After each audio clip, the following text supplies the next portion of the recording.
Ladies and gentlemen, please stand as we welcome the class of 2016.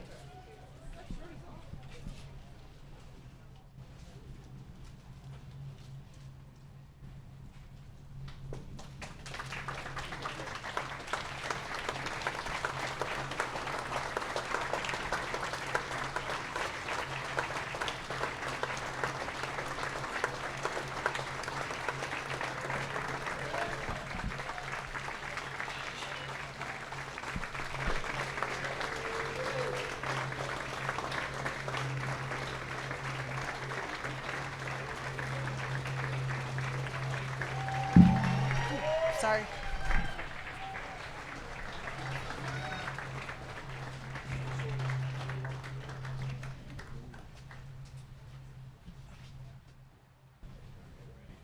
Please welcome to our stage Grant Atkinson with Fellowship of Christian Cowboys for our invocation, and remain standing for our national anthem sung by Janae Hansen of the Colorado Springs Conservatory.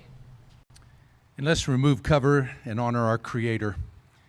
And Heavenly Father, you blessed us in so many ways. We've been blessed to be born in part, for most of us, at least a part today, of the greatest nation on earth, and a great part of the greatest sport on this earth in ProRodeo. And Father, I pray now we'd bless you back. I pray we'd do it by honoring our country, honoring our flag, our Constitution, our United States military, and I pray you'd bless and protect them and their families around the world today, and help us support and back them. And thank you for the greatest blessing that you've given us of the Lord Jesus Christ dying on the cross for us. And in his name we pray, amen.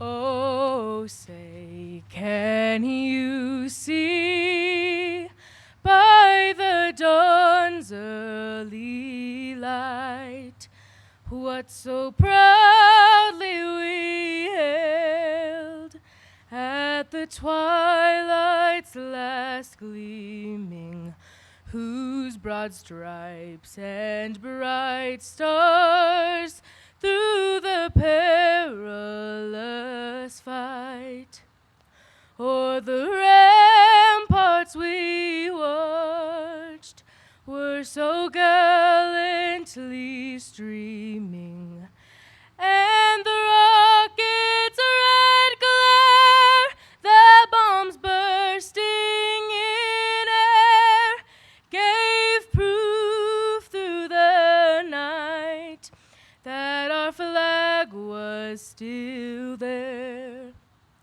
Oh, say does that star-spangled banner yet wave o'er the land of the free and the home of the brave?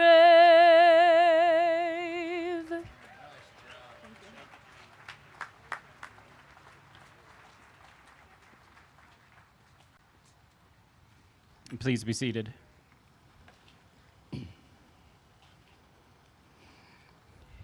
Welcome to the class of 2016 induction ceremony to the ProRodeo Hall of Fame and Museum of the American Cowboy. I am Kent Sturman, the director of the Hall of Fame, and it's my honor and pleasure to welcome you here today on what turned out to be a beautiful August day here in the state of Colorado at the base of Pikes Peak. I would like to introduce now the Commissioner of the Professional Rodeo Cowboys Association, Mr. Carl Stressman.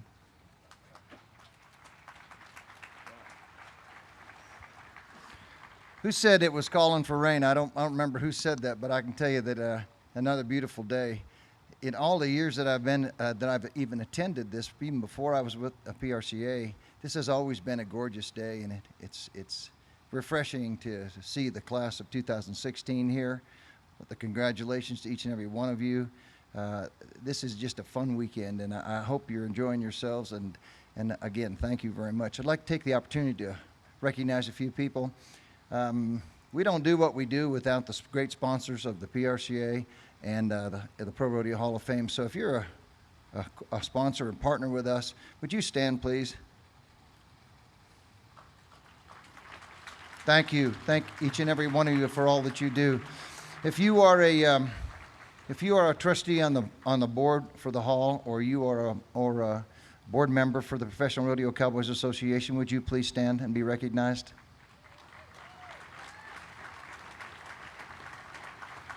Oh, the golfers. Yeah. Oh, never mind. Yeah. Anyway, thank you all for being here. Thank you for the continued support for professional rodeo, and my absolute congratulations to each and every one of you as inductees in the class of 2016. We are very, very proud to have you in the Hall of Fame.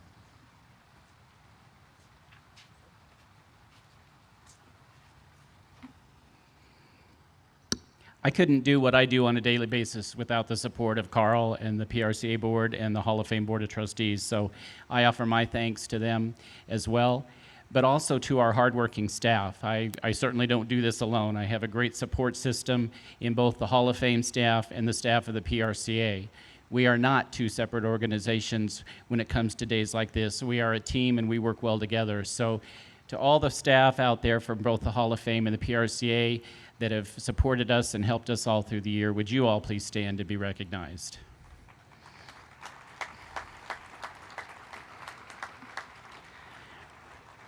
On stage with us today to help make the presentations is the 2016 Miss Rodeo America from the state of Washington, Catherine Merck. Catherine, welcome.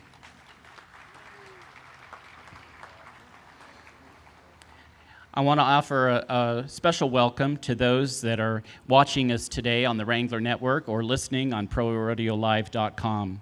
Welcome to our festivities.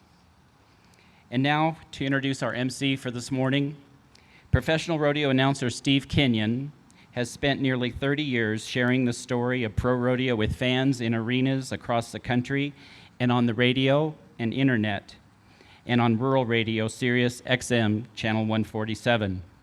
In addition to announcing more than 25 rodeos a year, Steve is the host of the daily Western Sports Roundup show on rural radio Sirius XM and the voice of PRCA rodeos on ProRodeoLive.com.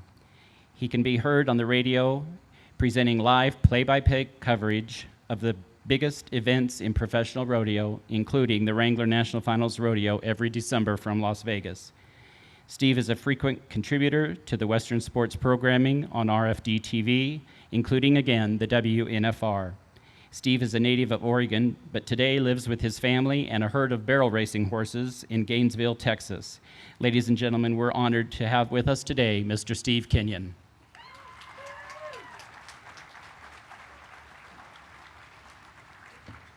Thank you, Kent. Good morning, everybody.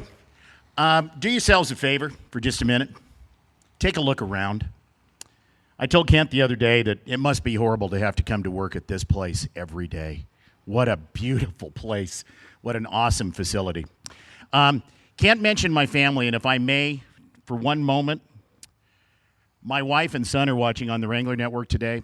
To my wife, Tracy, happy anniversary. I wish I was home, or I wish you were here, one or the other. Before we get started, to Kent, to the Commissioner Stressman, and everyone involved today, thank you for this opportunity. To be here today at the Hall of Fame is special. It's unique, and it's humbling. For a real simple reason. We're surrounded by greatness. The people we're about to honor today represent several decades worth of Wrangler National Finals Rodeo qualifications, world championships. They span a range of accomplishment from two history-making bull riders, two men who will be joining their brothers in the hall, a pair of history-making equine athletes. You'll hear those stories and more this afternoon. Included in this year's inductees, 250 people, 31 animals, 27 rodeo committees have been selected for enshrinement in the Pro Rodeo Hall of Fame. So let's get started. One of the two rodeos joining the hall this year, the Redding, California Rodeo. The Redding Rodeo in Redding, California, which just celebrated its 68th anniversary this year. The Redding Rodeo has been a major part of professional rodeo, and it's our pleasure to be able to tell you about them today. Let's take a look to the monitors for more on the Redding Rodeo.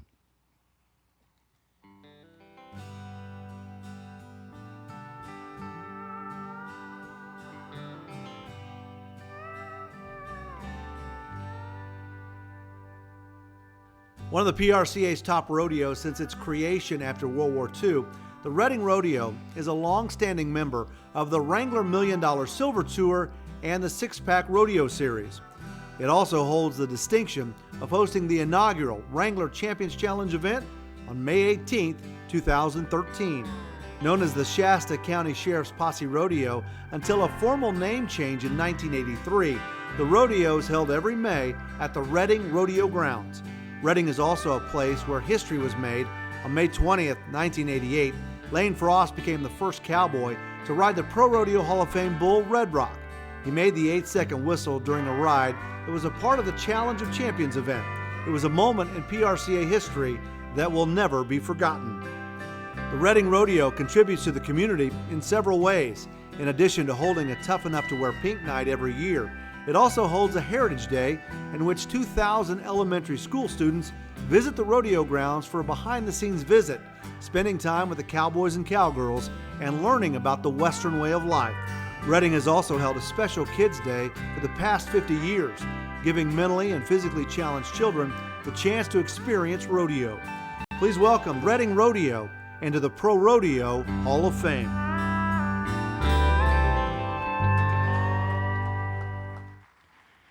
Accepting today on behalf of the Reading Rodeo Association, Bennett Gooch, the rodeo chairman, and Lee Luft, the rodeo president.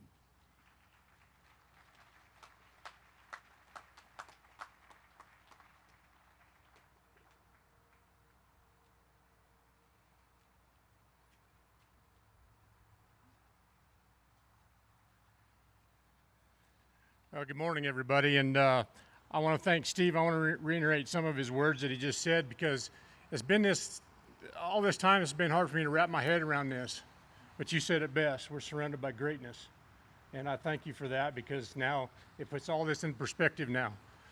And so it is really an honor for not myself, but all the membership of our Reading Rodeo over the years to be here in front of you today, and I want to thank you for that. So I'm going to give you a quick timeline. 1942, the Sheriff's Posse was born out of necessity, and President Roosevelt requested that the governors of 3 western states organize volunteers of trained individuals to assist the local enforcement agencies in case there was an emergency. That's how it all started in 1942. During that time, the Reading Women's Rodeo Association, known as the Possiettes, was also formed. They were to help with the posse members in everything else involving rodeo. There's also the Women's Auxiliary, and the juniors were formed over between 1946 and 1958, and they are still all in effect today. And they are a very vital part and integral part of our rodeo associations. As the rodeo started to begin, the first annual horse show was sponsored by the posse in September 5th of 1943. And there started to be amateur rodeos, and things kind of grew from there. So as the rodeo progressed, a site was founded at the current location that it is now. And it was kind of interesting that the prize money then was $1,000 for all the events. And now we're what, at a lot. So anyway, but the site was picked from and was covered with tons. I just wanted to say it's built on an old dredging area. There's still the river rock, and the dirt from years ago is still under that arena today. So if we try to dig a post hole, we can't do it. We have to dig a 10-foot post hole just to put a small post in, just because of the river rock. So come compete at your own risk, okay? Now we cover them up, trust me. In 1948, the rodeo grounds began taking shape, and the first few rodeos were supplied with bleachers from over 100 miles away, and they had to be set up and taken down after every rodeo. And in the early days, the first contractor was Max Barber. And as the rodeo grew and gained prominence, the Christian Brothers were contracted, and the Reading Rodeo continued its growth and was recognized as one of California's finest rodeos. 1954, the Asphalt Cowboys. If those of you that have been to Reading, they're the guys in the yellow shirts. They've been an integral part of our association and still are today. And they were founded in 1954, and their job was to help promote rodeo and supply sponsorship dollars. So as things progressed, 1982 was the 34th annual rodeo under the Sheriff's Posse, and the final one. That's when Reading Rodeo became what it is today.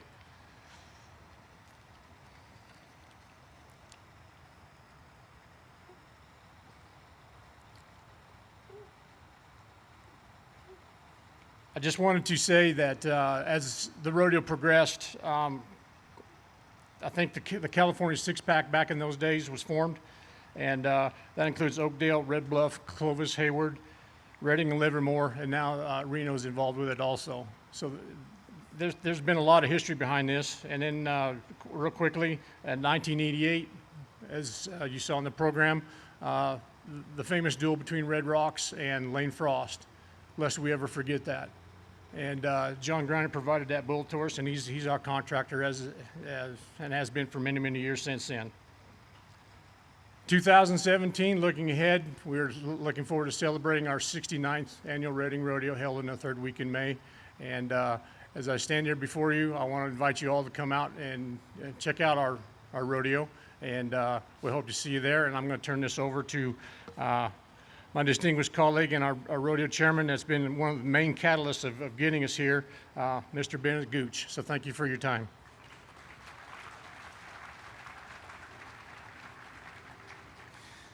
It's quite an honor to be standing here today. Never thought it was going to be this nerve-wracking, but it is. But I'm surrounded by great friends. 17 years ago, we kind of joined down this path on this as a rodeo committee. I was appointed rodeo committee chairman, and I was told by a great friend of mine, John Growney, he says, you'll do well, just surround yourself by great people. And we did that. First of all, it starts with a great committee. We got one of the greatest committees around. They'll do anything you need, and they're open to any new ideas, and that's what it takes, is to be thinking outside the box. Another influential person is Donna Keffler with Coors, Wayne Brooks, rodeo announcer, Haley Bridwell, our secretary, Jeff Chadwick with Wrangler, and Byron Walker. Those people, my phone can ring any time of the day, or I can ring their phones any time of the day if I have questions or concerns or comments or just want to bounce ideas off of them, and they're always there to help. It takes great people like that to take us to where we are today. Again, communication is key. I never hesitate to call Carl. I know he sees my number and says, oh, geez, what does he want now? But I want every committee to know that these people are available to you if you want to make your show the greatest on earth. And event reps and on all the contestants, they're equally as important to communicate on a daily basis to make sure that you're doing the best for the sport of rodeo. A few years back, the Wrangler $1 Million Tour rodeos, basically the top 45 rodeos in the PRCA, we gathered and we wanted a little something more. And we met in Las Vegas together, and we decided that we wanted to meet and speak to the PRCA and get something that, a gym. And so they sent 3 of us to Colorado Springs, and we spent 8 hours up in the boardroom, and we talked about how we wanted to see rodeo progress from here and where we want it to go. And I do believe that day is where the Champions Challenge was born. And a few months later, it was pitched to us, and not a lot of people were biting. And again, Donna Keffler bent my ear a little bit in Nebraska, and the plane ride home, we crunched numbers, and I said, I think I can make this happen. So I called the PRCA and said, let's do it. And next thing you know, Reading Rodeo is hosting the inaugural Champions Challenge. And I think we all learned a lot from it. The contestants, the fans, sponsors. It became a great event where the fans never even left their seat until the end of the show. They wanted to see more. And so with that, like I said, you just surround yourself with great people and you'll do all right, and I think we're doing all right. So thanks to you all, and it's such a great honor. Thank you.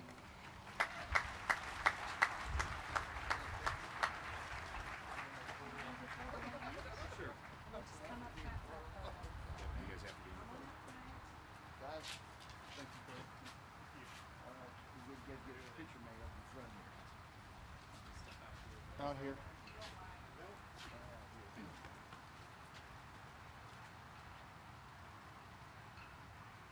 Congratulations, guys. Heck of a job.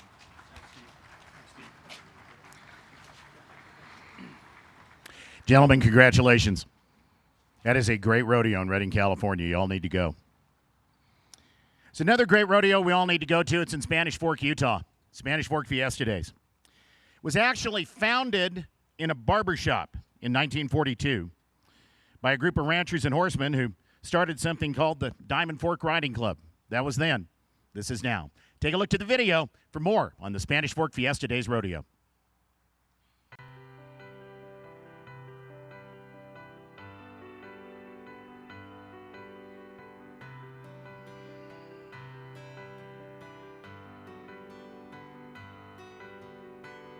Spanish Fork Fiesta Days Rodeo joined the PRCA in 1942 and is home to one of the finest venues in the sport. Members of the Diamond Fork Riding Club started the rodeo with their own funds, and thanks to great support over the years, the rodeo has grown to elite status. Spanish Fork Fiesta Days Rodeo is a long-standing member of the Wrangler $1 Million Silver Tour and is the 24th rodeo to be inducted into the ProRodeo Hall of Fame, the first from the state of Utah. Steve Money, rodeo director and fairgrounds manager for the city of Spanish Fork, has been instrumental in making the rodeo what it is today. The rodeo has been the site for many memorable moments, including July 25, 1988, when the legendary world champion Lane Frost rode ProRodeo Hall of Fame bull Red Rock during the storied Challenge of Champions event, and in 1986, T. Woolman and Bobby Harris set a world record in team roping with a run of 3.7 seconds. Thanks in part to the great work of the committee, the rodeo has enjoyed countless consecutive sellouts. It's also been home to a Wrangler Champions Challenge event every year since 2014. Please welcome Spanish Fork Fiesta Days Rodeo into the ProRodeo Hall of Fame.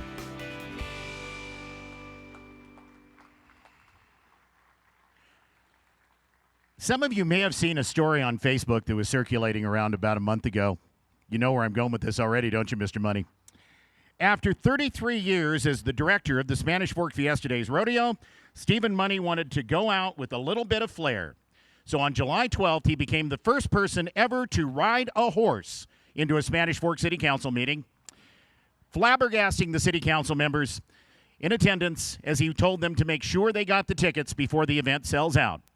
Mr. Money said, "I'm retiring this year anyway. What can they do? Fire me?" Mr. Money, I doubt you'll ever leave that rodeo. Ladies and gentlemen, accepting for the Spanish Fork Fiesta Days, Stephen Money.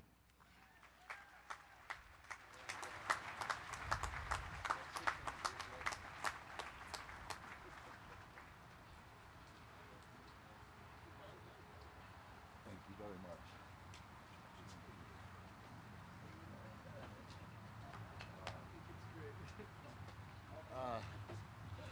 Boy, Bennett, your knees get a little wobbly, don't they?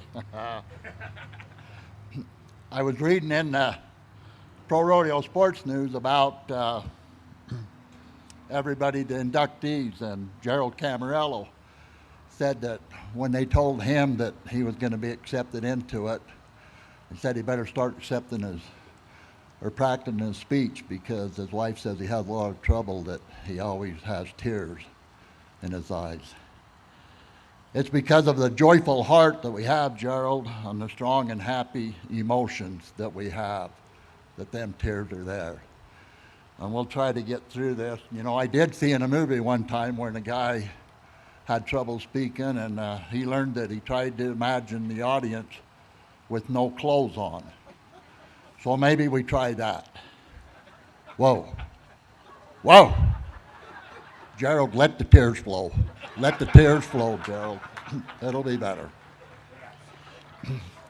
I would like to thank the selection committee and the ProRodeo Hall of Fame for a great honor for Spanish Fork, Utah. I might be the one up here accepting this award for Spanish Fork, but one person does not deserve this honor alone. We have the mayor and the past mayor present with us today. We have the city manager, past and present city managers here with us today. We have the director of Parks and Recreation and my boss and good friend. We have a very generous family and a friend of the rodeo here. We have 10 past presidents of the Diamond Fork Riding Club that made the trip out here today. And one of them presidents, when I was reading in the sports news, Sean Davis and Clyde Frost was talking about our committee and what they do for people and that. We had one committee member, he is a past president. He brought people to the airport, from the airport to it, and took them back to the airport. One time, they could not find a ride to go to a rodeo up north. He sacrificed being at our rodeo and took a load of cowboys and contestants up north to another rodeo and made it back about 10 o'clock, and that's Morgan Warner, a past president in our club. So that's the kind of committee that we have. But of course, behind every great man is a great, great woman, and it's our wives. All our wives are here today with us, and I'd especially like to thank my wife for the support that she has gave me for 33 years of having our vacation in July at the fairgrounds, and I really love her for that. I would like to say thank you to all of them guys. It seems like every year great things happen in Spanish Fork at our rodeo, and it keeps progressing. We have to be so thankful for Bill Crump and DeLoss Huff that called the meeting together in Bill's barbershop in 1942 that started the Diamond Fork Riding Club. They got together and they put up their own money out of their own pocket to have the first rodeo. It's $50 per man that they put up to have the rodeo. And that started the legacy right there. We're so thankful for them and all the past presidents and all of the members of the riding club for the countless volunteer hours that they have had and the support that they have gave the rodeo. For the great stock contractors that we've had throughout the years. And especially for the city manager and good friend that in 1985 put all the pieces together to make this great rodeo go. He has a little crystal ball in his desk and he can see that future, and he put everything together and we started from there. In 1987, we got to host the champion with Lane Frost and Red Rock. When it come to Spanish Fork, the score was tied 3-3. And of course, Lane rode him and broke the record and made it 4-3. And it was like John Growney told me, he couldn't have wrote a better script for the whole thing. It was totally amazing. We're so thankful that we got to be part of it. And for the generous family that helped us to have one of the finest venues there is, we really thank them. And of course, for all the great leaders that we have had, they have supported us all the time, 100%, and we're so thankful for all of them. We had the opportunity to have a Champions Challenge there, and that has been very successful for us and very good for the community. We have it a standalone event, and we've sold them out, and it's been incredible for us. And from the WPRA, in the year of 2013 and 2015, when they presented us Rodeo of the Year. We're thankful for them very much. And for a good partner, Mayor Wayne Anderson, his commitment and pushing us all to become part of the $1 Million Tour. I was probably the one that was a little reluctant to do that, but Wayne pushed us all and that, and we became part of the $1 Million Tour. And I am so thankful for all the contestants that come from Spanish Fork and for the friendship that I have developed with them. There's nothing better than having a rodeo contestant as a friend. They're all so kind and successful. And because of that, we are going to announce that we are going to become a Gold Tour Rodeo in 2017 and go to $20,000 per event. Thank you. And of course, our great sponsors that have both helped us in financial, both our local and national sponsors. As you said, you could not do this without the support of them sponsors, and everybody's always got to try to help them. It is a very proud moment to be able to stand here and say that we have had 44 consecutive sellouts of the Fiesta Day Rodeo. That's 11 years. The day before when I left, I received a letter in the mail. My committee does not even know about this letter, and I would like to take a moment and read it. It's from the governor's office of the state of Utah. Dear Spanish Fork Rodeo Committee, as governor, it is my pleasure to congratulate you on being selected for induction into the ProRodeo Hall of Fame class of 2016. I learned that the Spanish Fork Fiesta Days Rodeo joined the PRCA in 1942 and is home to one of the finest venues in the sport, and that is due in much part of the hard work and efforts of the Spanish Fork Rodeo Committee. I applaud you not only for your 40 consecutive sellouts, but for also being home to the Wrangler Champion Challenge event since 2014. I understand that the Spanish Fork Fiesta Days Rodeo is a long-standing member of the Wrangler $1 Million Silver Tour. And out of 750 rodeo committees, there are only 25 committees that have been inducted into the Hall of Fame since 1979. Congratulations on being the first Utah Rodeo committee to receive this honor. Thank you for your leadership, dedication, and commitment to your community, state, and nation. Best wishes for your happiness and success in years to come. Sincerely, Governor Gary R. Herbert.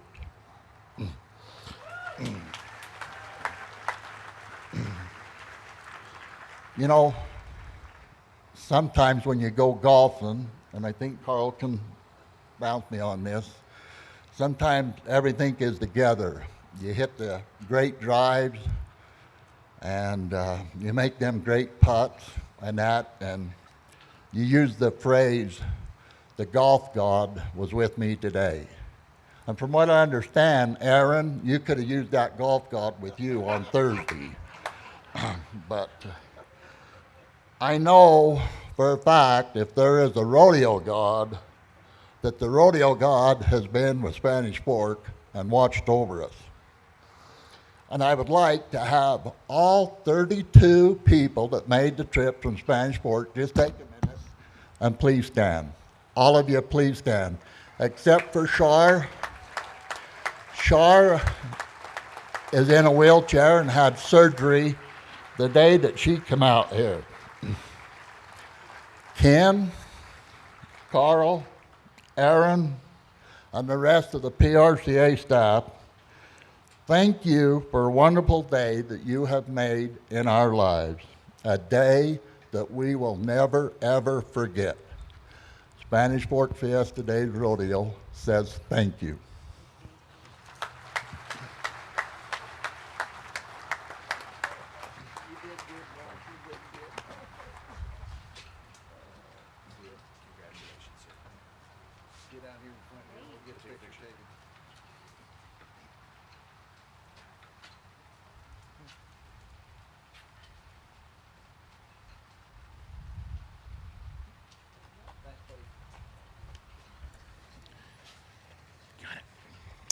Before we introduce our next inductee, I just want to say one thing.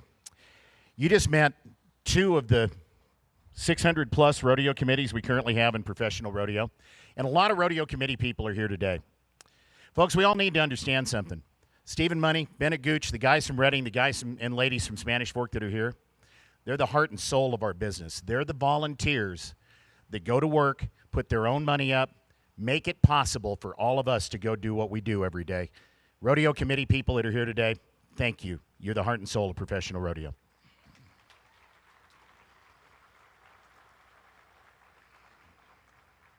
One of the cool things about being here today, we get to learn a lot about the history of professional rodeo. And today, in particular, we get to talk a lot about livestock, animal athletes. Two different horses are going into the Hall of Fame. One of them was a 17-hand, 1,800-pound feather-footed bucking horse named Gray Wolf. This horse literally changed the face of the bucking horse industry in professional rodeo. Take a look to the video monitors, inducted in the livestock category, for more on the great horse, Gray Wolf.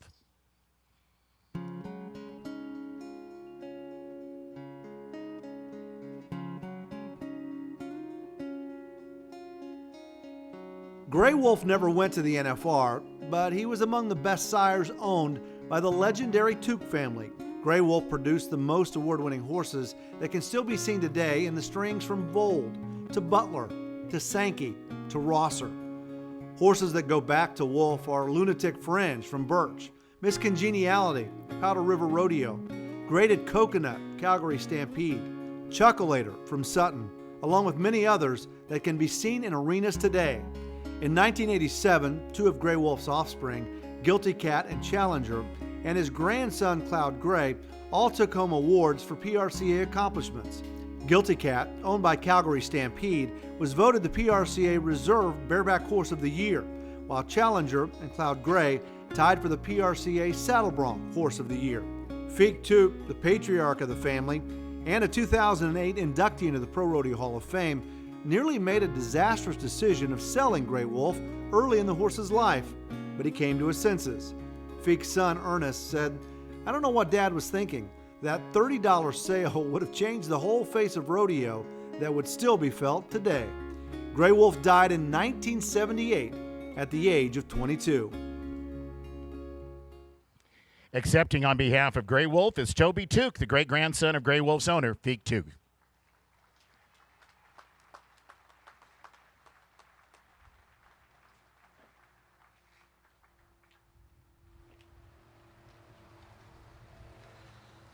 It's been a long process. 2 years trying to get Wolf in. Got a lot of help. The Franzens of Powder River Rodeo, Birches, Sankey, Winston Bruce, Cotton Rosser, Harry Vold. All these guys have been amazing. So without them, we wouldn't have got this done. And like it said, I was here in 2008, accepting for my great-grandfather Feek. My grandpa Ernest told me, "Oh, you just got to go up and get a buckle." He didn't tell me I had to do a speech, nothing. So this time he took it upon himself to type my speech for me on a typewriter. So, so I'll read what he put, and then I've got a couple things to add to the end. So here's the history you guys are looking for. Tuke brothers produced their first rodeo at the ranch on May 30th, 1931. At that time, gathering bucking horses for rodeo presented no problem. Eastern Montana was overrun with thousands of abandoned horses left behind when homesteaders packed up and moved away from their claims. Although open ranges were filled with wild, unbroken, spoiled herds of horses, Feek Tuke could see a time in the future when the well would run dry for bucking horse prospects. The federal government had hired wranglers to gather large bands of unclaimed horses which would be sent to meat packing plants. The ranges were largely swept clean by the late 30s. Feek Tuke came up with a novel idea to breed it and raise bucking horses for rodeos and keep alive the man against bronc tradition. He knew the breeding project would work. It was already a proven experiment. Pat O'Kane was a foreman from the Powder River Badlands Ranch in the 1920s and 30s. The Badlands are a rugged region, which is strenuous on saddle horses. Pat's plan was to develop a muscular, strong, athletic saddle horse capable of enduring daily use in hilly and unbroken country.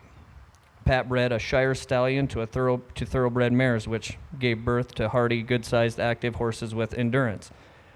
However, a major problem surfaced when Pat's Shire thoroughbred cross, all they wanted to do was buck and fight. The average ranch hand didn't have a chance breaking the riding such outlaws. Only Bob Askin and Sid Volin could handle Pat's broncs. The Tuke Ranch was in the same Badlands, so Feek was well aware of Pat's bronc herd when Pat retired in the mid-1930s. Feek brought most of the horses to the ranch 13 miles west of Ekalaka. Feek's theory through the years remained the same. If you want to raise bucking horses, breed a Shire stud to a hot-blooded mare. Feek bought a Shire stud from the Shire raiser east of Ekalaka to breed to O'Kane mares in 1938. The big move was in 1943 when Feek shipped King Larego from Iowa. King was a magnificent animal, a blue ribbon winner at the Iowa State Fair. The 3-year-old registered Shire weighed 2,000 pounds. Feek planned to use King in a breeding program to raise bucking horses and work horses. Feek's ambitious plan with King producing large numbers of colts came to an abrupt halt when a cranky mare kicked King and ruined him as for stud service. Before being ruined, King sired one colt. The lone descendant from King was named Prince, and he became the patriarch of the Tuke bucking horse bloodline. Prince shired several bucking horses that were selected for National Finals Rodeo. Also, Prince sired 3 great bucking horse stallions. A big roan sold to Casey Tibbs in 1962 that Casey named to Born to Buck, the black stallion named Timberline, and a huge chestnut, General Custer. Timberline's mother was of Snowflake lineage. Timberline weighed 1,300 pounds and was an outstanding bareback horse. Weighing 1,800 pounds and standing more than 17 hands, General Custer was one of the biggest horses ever to buck in a rodeo arena. Sheep Mountain, the 1967 NFR champion saddle bronc, was the first bred and raised bucking horse to win a major award. Majorino was NFR champion saddle bronc in 68 and 69. Both horses were sired by General Custer and half-brothers to Gray Wolf. General Custer paired up with Gray Shire mare to produce the most productive bucking horse stallion in rodeo's long history. Feek Tuke named the colt Gray Wolf. When he was foaled in 1956, Wolf bucked the first time at an amateur rodeo in Low Cape, Montana, when he was a 2-year-old. His initial arena appearance was earth-shaking, to say the least. As one cowboy described the action, "I swear that horse left tracks 10 feet apart and a foot deep in the dirt." Jesse Howard was almost thrown out of the arena. One of the top saddle broncs in the Tuke string, Gray Wolf appeared at rodeos in 3 states. Seldom ridden to the whistle, he bucked hard, fast, and turned sharply to the right. Jim Tesher was unloaded at Miles City in 1962 by Gray Wolf. He hadn't been on the ground in 2 years. Gray Wolf was one of the rankest of the Tuke saddle broncs throughout his rodeo career, but he is best remembered for his unequaled legacy apparent in rodeo bucking horses. The number of Gray Wolf descendants totals into the thousands and includes several world champion bucking horses: Zonalong, Ekalaka, Challenger, Cloud Gray, Guilty Cat, Graded Coconut, Chuckulator, Lunatic Tick Fringe, on and on and on. And if you get a chance, swing in and see Show Me the Cards and Charlie Russell. They go back to Gray Wolf as well. The big run started in '87, like the video said, with Challenger, Cloud Gray, and Guilty Cat all taking home major awards. So that was Grandpa's portion. Mine's a little more fun. My favorite story about Gray Wolf is apparently we had Shetlands on the ranch in the 60s. Grandpa has no idea where they come from, why we had them, or when they left. But Gray Wolf did breed one of the Shetlands. And Grandpa described him as just a miniature gray wolf, feathered feet, ugly head, mangy mane. And Grandpa said they would have him in the corral with all these big, high-powered bucking horses, and he'd be strutting around like a little rooster, nipping at them and kicking them, and they just paid no attention to him. And I would love to have seen him in the arena here yesterday. In closing, it's been very humbling. Everybody asking when your great-grandfather gets started, how to get started. I'm of the social era. We have a Facebook page, about 20,000 followers, and I'm posting videos of these horses from the 50s, 60s, 70s, 80s, stories about cowboys, and just everything to preserve the history. And it's been amazing, people coming up and saying, appreciate what you're doing. So, and we have a documentary about Feek coming out in 2018. Just a good bunch of people involved in that. We've got Sean Davis going to help, Hawkeye Henson, Brad Germanson, Hank and Lori, the Birches. It's going to be fun. It's coming out 2018, 50th year anniversary since Feek died at the National Finals. So a lot of stuff in the pot for the Tuke family, and I appreciate everybody coming out and on this beautiful day. And thank you to guys from the PRCA. Thank you.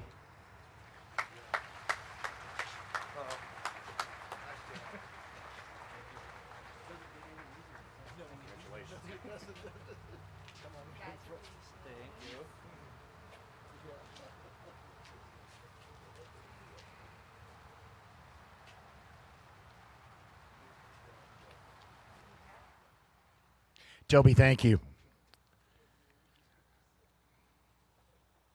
This year, the Pro Rodeo Hall of Fame Selection Committee elected to do something unique. I think something that has not been done before in terms of enshrining 2 equine athletes, 2 animal athletes in the same year into the hall.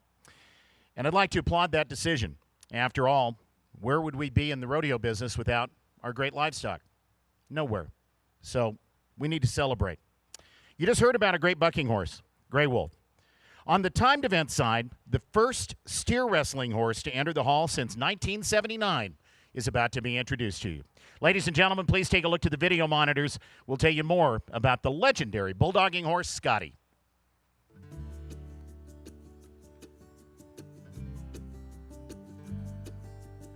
Scottie, who was owned by Walt Linderman, carried 3 different cowboys to 4 world championships.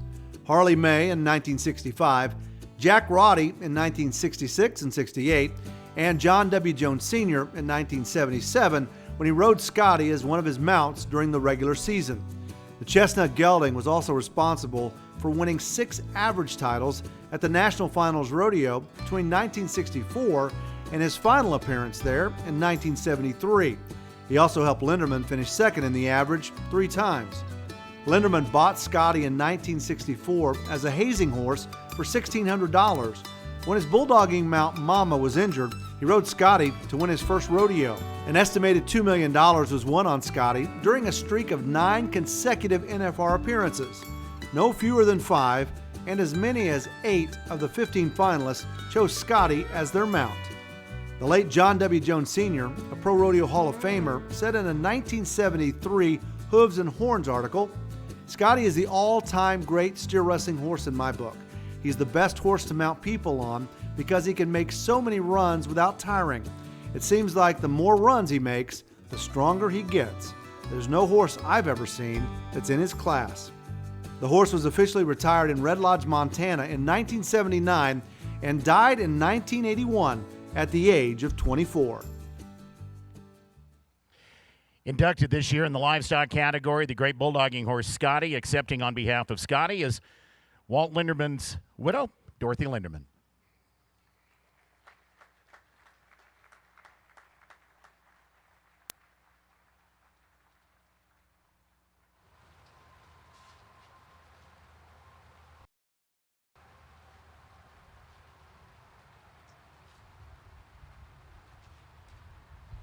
Mother got laryngitis this morning.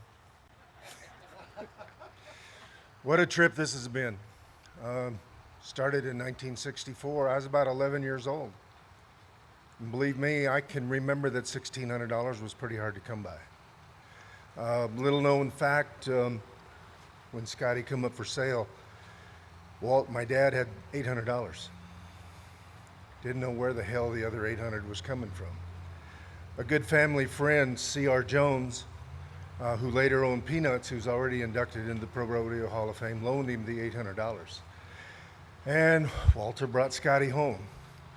Now, my granddad, John, lived with us at the time in San Diego, California. Never bought a horse for more than $300 in his life. He come untrained. He thought my dad fell off. No idea how he was going to get his $1,600 back. But over the years, Scottie proved his worth, even convinced my granddad that he was worth the sale. Tough job to get Scottie to the level of competition that he ended up with. Gosh, you know, he started out as a hazing horse. We moved him to the bulldogging side when Mama got killed, and he wouldn't get away. He stayed too close. Dad took Scottie down to Jim Bynum's ranch in Waxahachie, Texas, and in a week's time they run 300 steers in the deep sand. And Scottie finally figured out that it was easier to change leads, and he kept doing that throughout the rest of his career.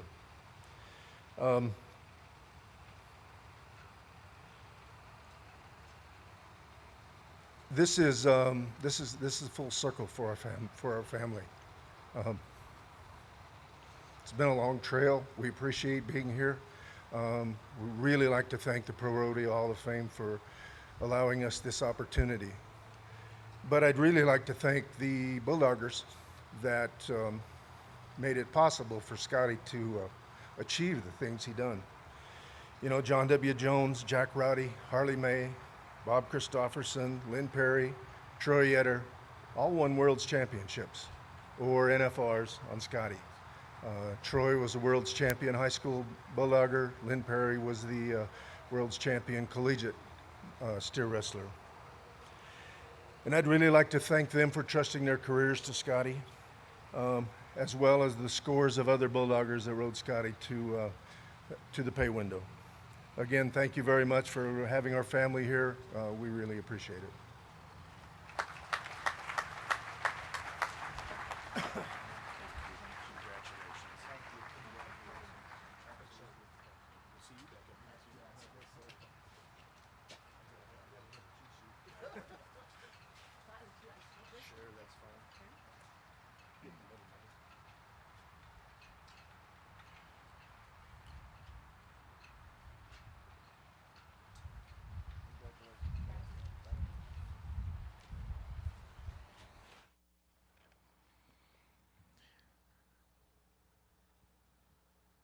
Today's going to turn out to be a big day for the Linderman family. We'll tell you about that in a minute.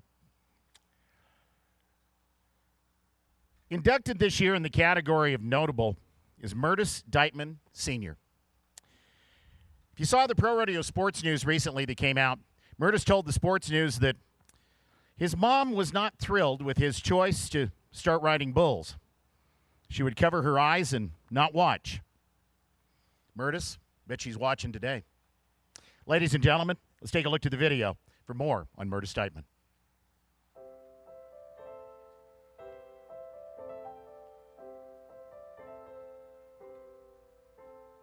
Sometimes referred to as the Jackie Robinson of professional bull riding, Myrtis Dightman made history in 1964 when he became the first African American to compete in the National Finals Rodeo. He would qualify for the NFR 6 more times in a brilliant career that spanned 3 decades. Dightman competed in that first NFR as an injury replacement for Carl Nafsker after finishing 17th in the regular season rankings. 2 years later, 1966, Dightman made history again by becoming the first African American to qualify for and compete at the NFR. He finished 8th in the world standings that season. In 1967 and 68, Dightman finished 3rd and 4th in the final bull riding world standings and was 7th in 1972 when he made his last NFR appearance. Dightman won numerous major rodeos in his career, including the Calgary Stampede in 1971 and Cheyenne Frontier Days in 1972.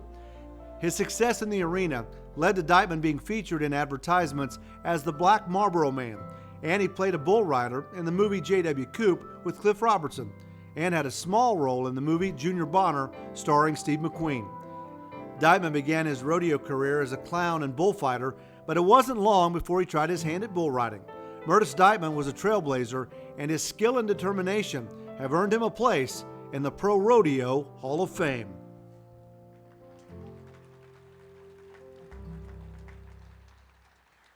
Ladies and gentlemen, please welcome to the ProRodeo Hall of Fame.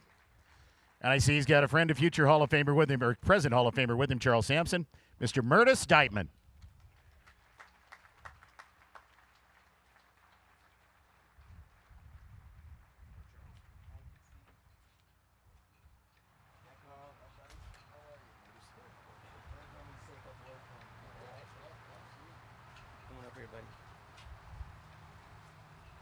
My heroes have always been cowboys. Well, I'm here as a spokesperson for Myrtis Dightman. He talks a lot. Actually, he don't talk very much. I don't know what to say. I don't know what to say either, because it's been 20 years since I've been up here. He spoke on behalf of me when I got inducted, and I know this is a big honor, and I know he's honored to be in the Hall of Fame, because we talked about it. We talked about a lot. More importantly, we're just proud to be part of this association. This PRCA is what we are. When you look at us, when you look at me, look at Myrtis, I think we represent the PRCA proudly. And that's what he's always told me as a kid growing up. Charlie, you can be the best. And I said, what is it going to take? He said, it's going to take a lot of determination and try. I said, Myrtis, how do I do it? You went through a lot as a bull rider, and you paid a lot of, prices to be a bull rider. He said, yes, that's because I loved it. And we talked about that for years. And today, he's been honored with, I mean, so many great guys. Jerold Camarillo, Dave Appleton, the rodeo. I don't know if you rodeoed in Utah and California. Yes, he's been all those rodeos. More importantly, like I said, this is, like the guy said, this is a full circle. He got to see me be a world's champion. Not saying he was denied a world's champion. 3rd and 4th, that's pretty good. But to see a man of color be a world's champion, and to say he had a lot to do with that, because he was right there when I first started riding bulls in Los Angeles, California. And as a bull rider, I would see Myrtis and say, "Look at my picture, Myrtis. I'm a bull rider." He said, "Yep, that looks good, but my advice to you is to go get an education." And I said, "Well, I'm gonna try to get an education, because bull riding doesn't pay off unless you win." So between my education and bull riding, I've been successful, and more importantly, I have a great friend here in Myrtis Dightman. And Myrtis, I'm lost of words now for you, so you got to get up here and say something. Thank you, guys.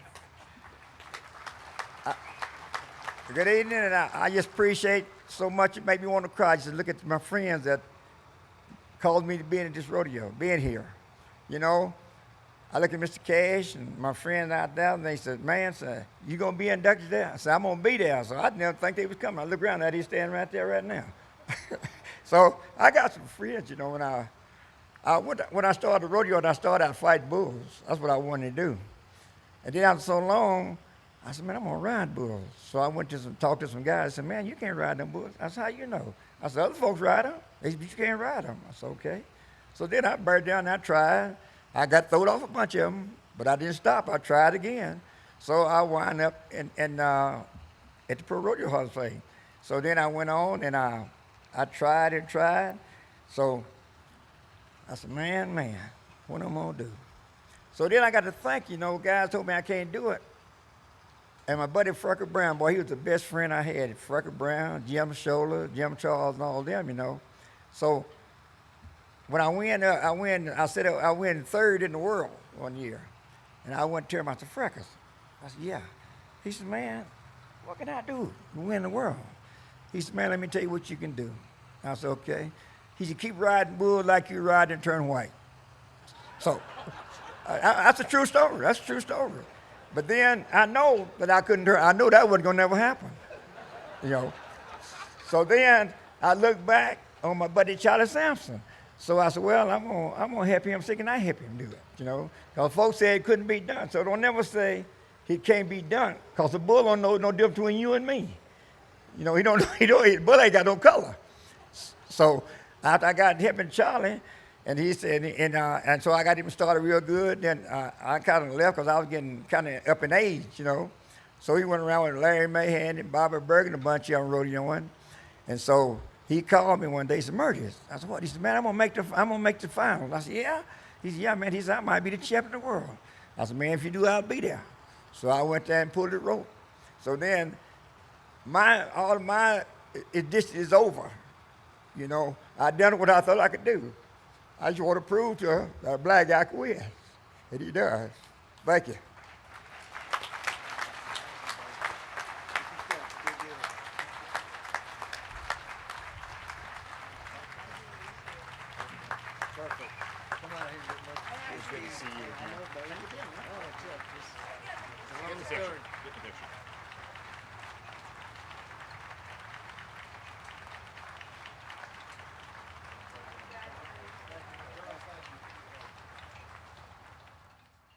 Congratulations, Myrtis. Charles, it's good to see you. By the way, if you check out all the beautiful bronzes around this arena, I think that you will see Mr. Sampson on a bull over here around the corner.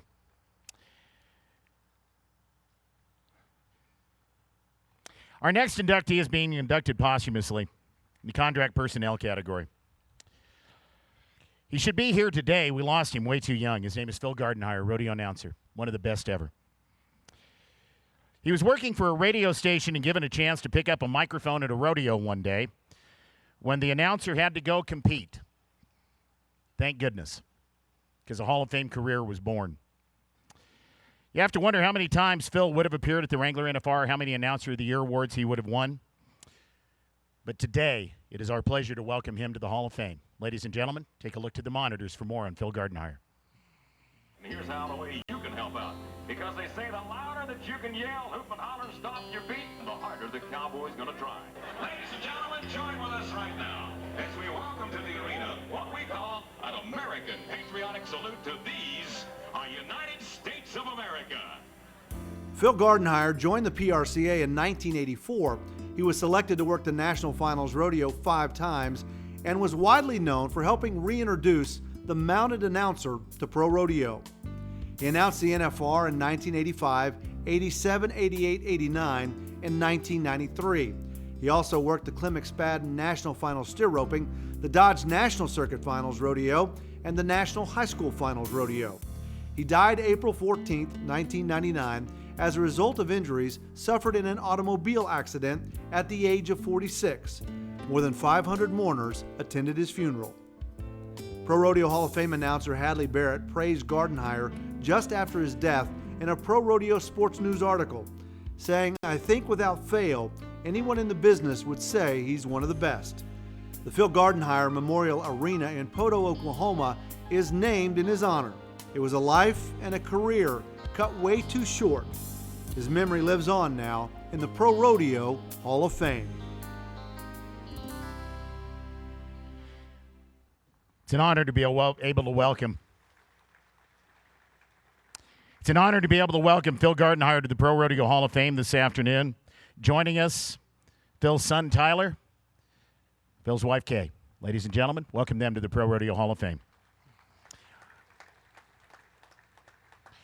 And oh, by the way, for those of you who used to have the pleasure of listening to Phil, when Tyler speaks, you're going to get a little chill up your spine, trust me.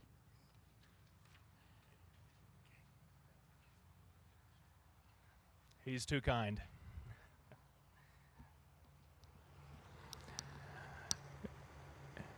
This is such an honor, and there's to start things off, there's a lot of people that we would like to thank for this, that they've wrote letters that have wanted this to happen, and one of those people is Barry Presson, Old Fort Days Rodeo Committee. Liesl Harris had a big hand in this. Thank you so much, Liesl. Boyd Polhamus wrote one of the best, most heartfelt, touching letters for this that I've ever read. Thank you, Boyd. But I don't think anybody has wanted this longer or more, worked harder than my mom, Kay Gardenhire. It's been a long time coming, and we are extremely proud of my dad and for my dad. To kind of sum it up just a little bit, I thought the best thing was just to kind of get a feel, kind of a look on how Phil was, or how Dad was. It's got a few things I want to tell you that, I guess a little story you could call it. Anyway, I'm not for sure what rodeo it was at. It happened. I don't know. It might have been Old Fort Days when they were signing autographs afterwards. I can't remember. But, and it wasn't directly towards me. I can just remember the story. Like so many stories, I heard him talking to other guys and rodeo personnel. And he was talking one time and he said, yeah, this little boy come out after the rodeo. The rodeo was over and we were all lined up at the booth signing autographs. And he couldn't have been 5 or 6 years old, and he walked out there, had his little cowboy hat on, had his chaps on, his boots, and his little program, ready for some autographs. He walked up to Dad. He said, Mister, can I have your autograph? And Dad said, sure, son. The little boy was so excited, and he said, Mister, are you a bull rider? My dad said, no, I'm not a bull rider. The little boy said, oh, well, are you a horse rider? You ride the horses? My dad said, no, I'm not a horse rider. No. Little boy said, well, what do you do then? My dad said, well, I'm the announcer. The little boy said, oh. My dad said, well, do you still want an autograph? The little boy said, no, that's okay. And he just moved right along. I don't know if that would sum up pretty much the life of an announcer, you know, being the liaison between everything that goes on in the rodeo to the crowd. And so many times, I guess that story could say how overlooked they are as such just a tie-in point, such a big, big piece of what makes the rodeo a rodeo or doesn't. And Phil Gardenhire had that. He sure did. Thank you again so much. And to close it out, here's my mom, Kay Gardenhire.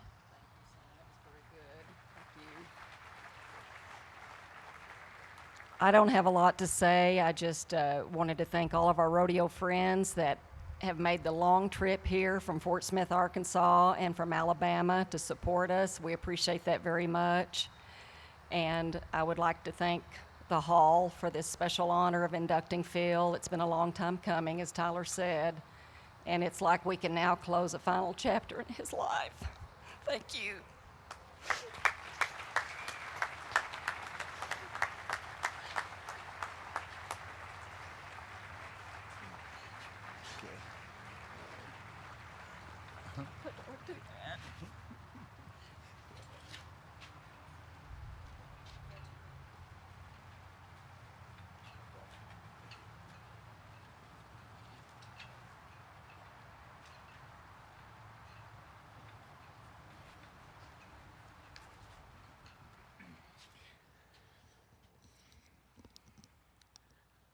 Okay, Tyler, thank you very much.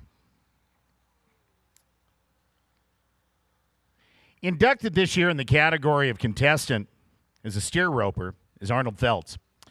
Arnold has been a model of consistency throughout his career. A world champion, national finalist both in the steer roping and the team roping, and a champion at some of the biggest rodeos in the PRCA. Ladies and gentlemen, here's more on Arnold Feltz.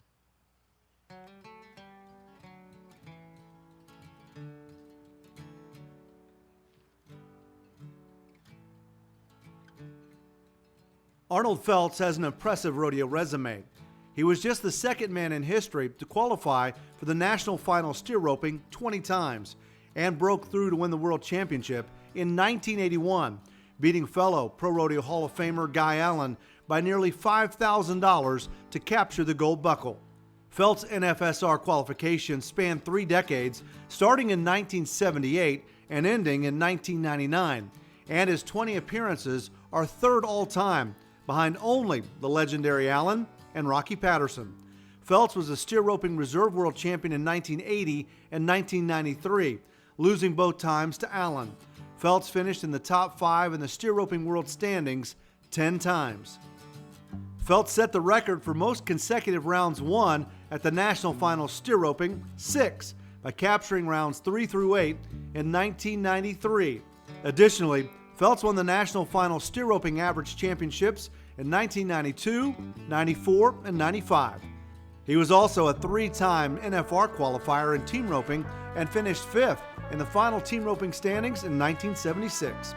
Like I said, Arnold Feltz has an impressive rodeo resume with one new addition.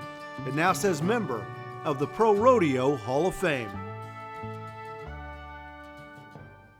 Ladies and gentlemen, please welcome to the ProRodeo Hall of Fame, Arnold Feltz.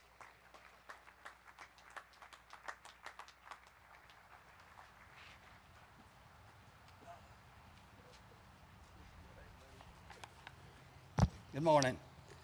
You know, we were up in the waiting area, waiting to come down here a while ago, and Jerold, he says, what about it? Said, do you have your speech memorized? And I said, are you kidding me? I barely memorized my name. So anyway, I do have some notes. You know, the first thing I'd like to do is congratulate publicly all the fellow inductees. What an honor.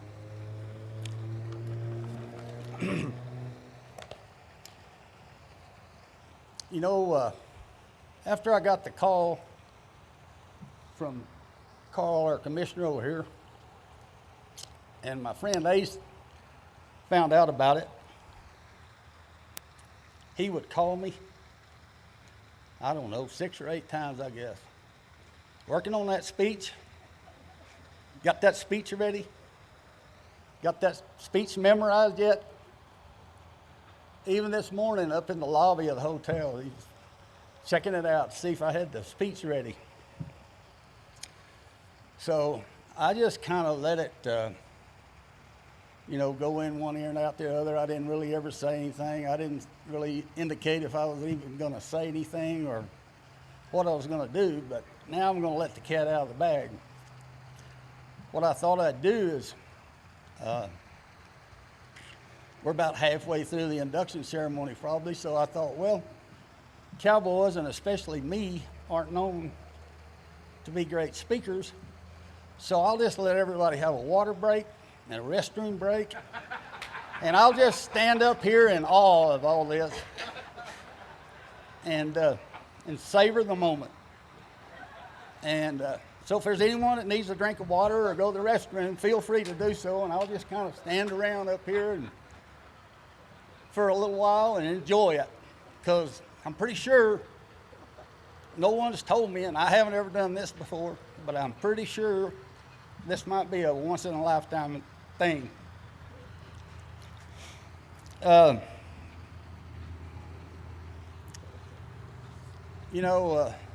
I'm talking about Ace over there, I know he was extremely instrumental in this happening for me, and I'm not sure what that looks like. I don't know what he did or who he talked to, but I want to say thank you to him and his wife, Renee, for whatever that was. Ace and I, we go back a long way. I've already told you I can't memorize anything, and half the time I can't remember anything. But I do know that Ace and I won the Cow Palace my rookie year, and we also won some other rodeos. And of course, Ace was a famous bareback rider and team roper at the time. And anyway, I had the privilege of roping with him at numerous rodeos, and we roped at the finals and had pretty good success. And then with him being in California and me being in Texas,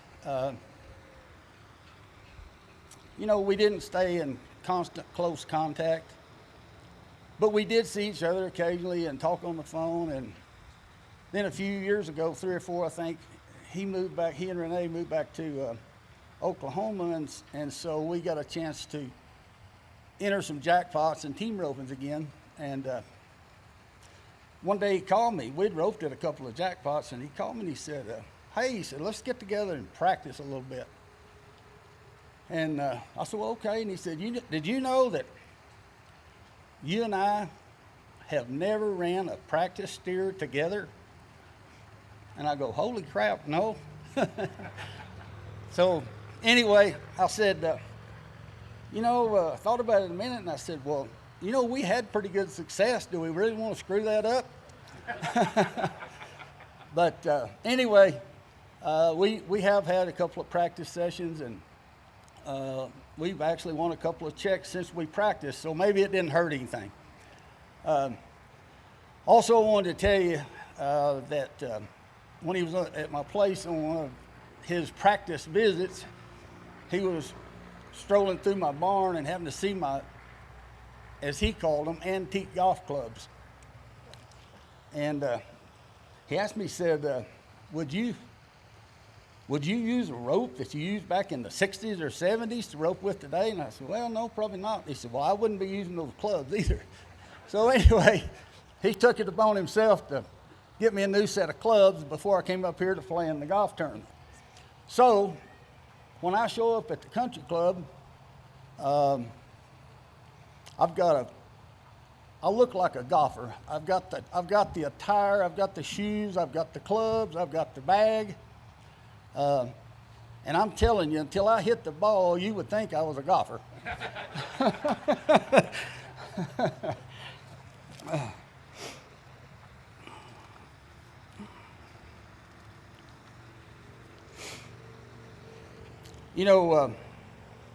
I would like to say to Ace and Renee, thank you for everything, including the clubs. I got my card in 1973. And Jerold over there and his brother Leo were pretty instrumental in me getting the card. I had gone out there and we had roped in some jackpots and different things. And anyway, I stayed at Jerold's place a good bit that first year. And you know, when I was hanging out there, we practiced really hard. I mean, we roped all three of us actually roped calves and team roped, and so we had really good practice sessions. But then, when the practice sessions were over, we had basketball games, and then we had horseshoe contests, and then we had pool games, and it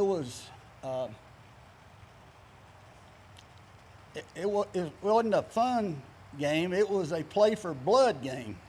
We tried to beat each other up constantly.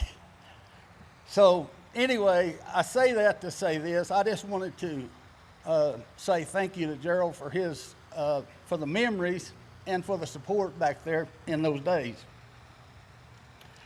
You know, at that time, of course, I haven't gotten that much older. Jerold, he's gotten quite a bit older. So I imagine he'd be easier to beat now. I probably could really beat him up now.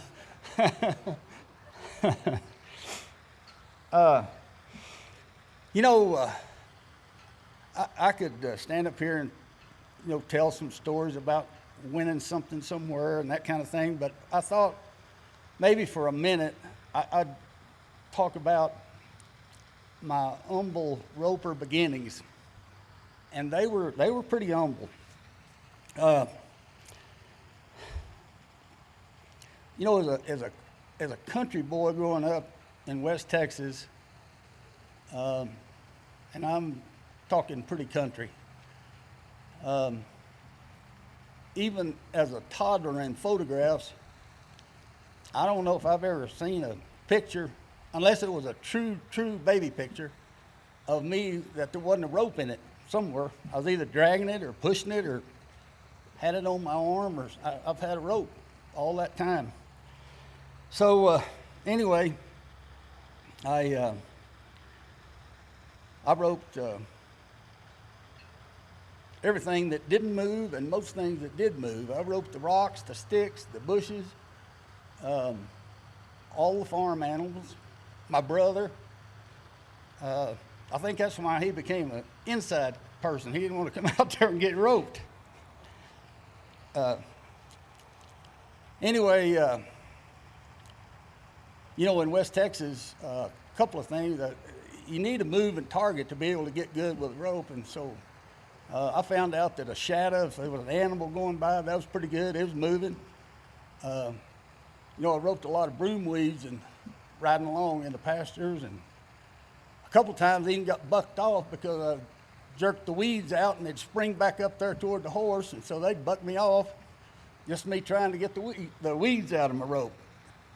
And roped a few tumbleweeds out there as well, and those horses, they don't care for them much more than they do the broom weeds.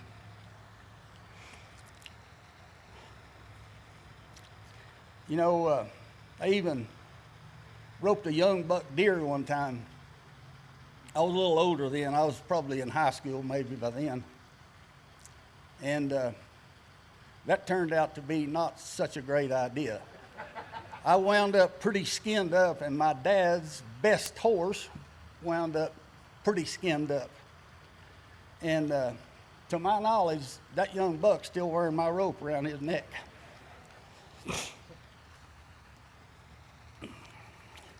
You know, my dad was kind of a disciplinarian, and I'm going to say about 90%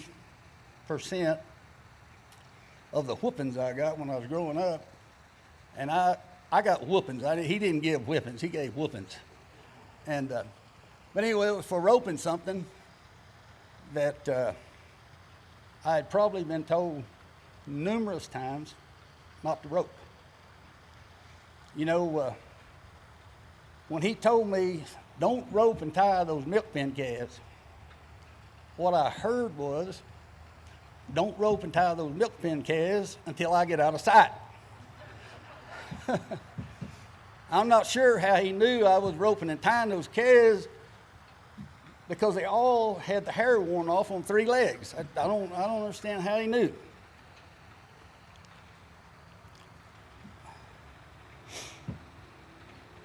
You know, I thought for quite a while whether I wanted to tell this little story or not. And, you know, unlike the Gray Wolf people over there, I'm not a high-tech guy, so I'm not sure all that works. And I thought, well, it'll just be rodeo people. And then I realized that it's on Wrangler Live, I think, or something. So anyway, I don't know if anybody from PETA's in the house or not. Now, when I tell this story, please remember I was 5 or 6 years old. Anyway, before I tell it, I'd like to say that, you know, I got a couple of grandsons, and they like to rope a little bit, and all these kids you see around the ropings, they have these little ropes, and a couple of years ago I found out they're called chicken ropes. And I'm not sure where they got their name, but this story has to do with roping chickens. And I want everybody to know I did not name those ropes. I had nothing to do with it. Somebody else has had to rope chickens at some point.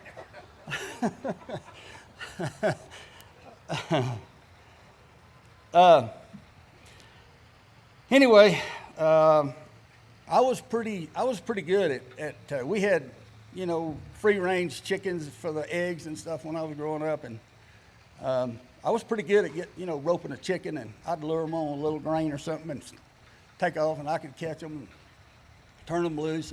But we had 3 or 4 roosters, and one in particular that was large. Now you got to remember, I'm 5 or 6 years old. So on this particular day, I decided it's time for me to catch the big rooster. Well, sure enough, I did. The trouble was, when I went to reel him in so I could get my rope off, that sucker attacked me. And I mean, he attacked me. He flogged me on the arm and the side and with his beak and his claws. And I mean, he was getting the best of me. So anyway, I finally get this dude wrestled to the ground, and I could have just taken the rope off and let him go, but he had me pretty bloodied up, and I kind of lost my temper a little bit, so I thought, okay, I'll fix you. So anyway, I rounded up a rock somewhere and some baling wire, and I tied that rock on this rooster's legs. Now keep in mind, I've still got this rooster roped around the neck. So anyway, I took him over. Does anybody know what a cistern is? Well, that's where you get your drinking water when you're in the country. So anyway, I lowered this rooster down in this cistern in the water, and I left that rooster there. I don't know how long it was, but it was until my dad walked up behind me and caught me. So I brought the rooster out, and I don't know if I drowned the rooster or if I choked the rooster, but the rooster died. And I'm going to tell you, I almost did from the whooping I got.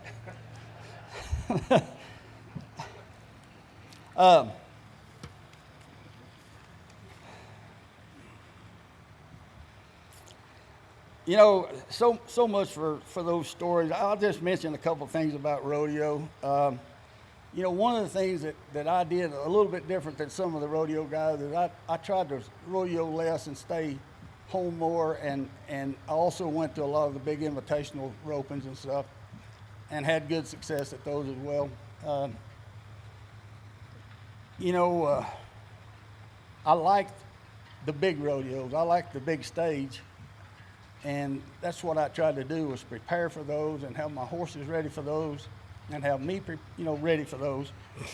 So anyway, I never went to the 100 or 150 rodeos a year or any of that. Just a couple of things that stand out in my mind. One year at Cheyenne, that's when the slack was the same day. I won the first go around the calf roping and the first go around the steer roping, something like $12,000 in that day. And went on to win, I think, something in the average in the calf roping may or whatever. But anyway, I had a really good, that stands out, winning both those go-rounds the same day. You know, one year at Pecos and Reno, they televised those rodeos, and I can't remember, it was either 82 or 86 or 80, somewhere right in there. I did good at Reno. I think I won second there in the calf roping, and went to Pecos, and I won the first go-around of the calf roping. I won second the second go-around, and won the short go and the average. And placed in the team roping as well, and won the all-around. And to me, that stands out only because it was pretty cool to do that in that large arena, large calves, and you know, the best in the world competing there. So I had you know, I had an excellent rodeo, and that kind of stands out in my mind. You know, winning the finals, yes, and winning the world is probably one of the biggest, except for this.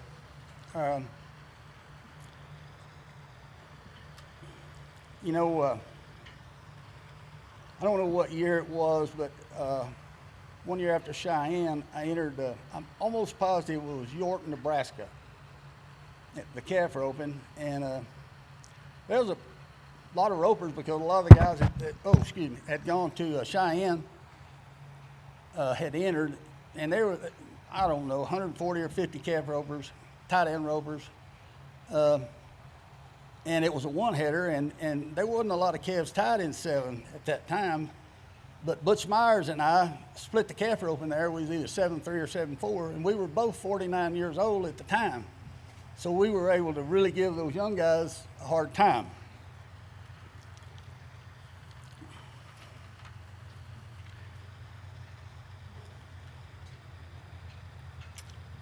You know, I need to at least say a couple things about Santa Claus, the horse I rode there in the 90s and won so much on.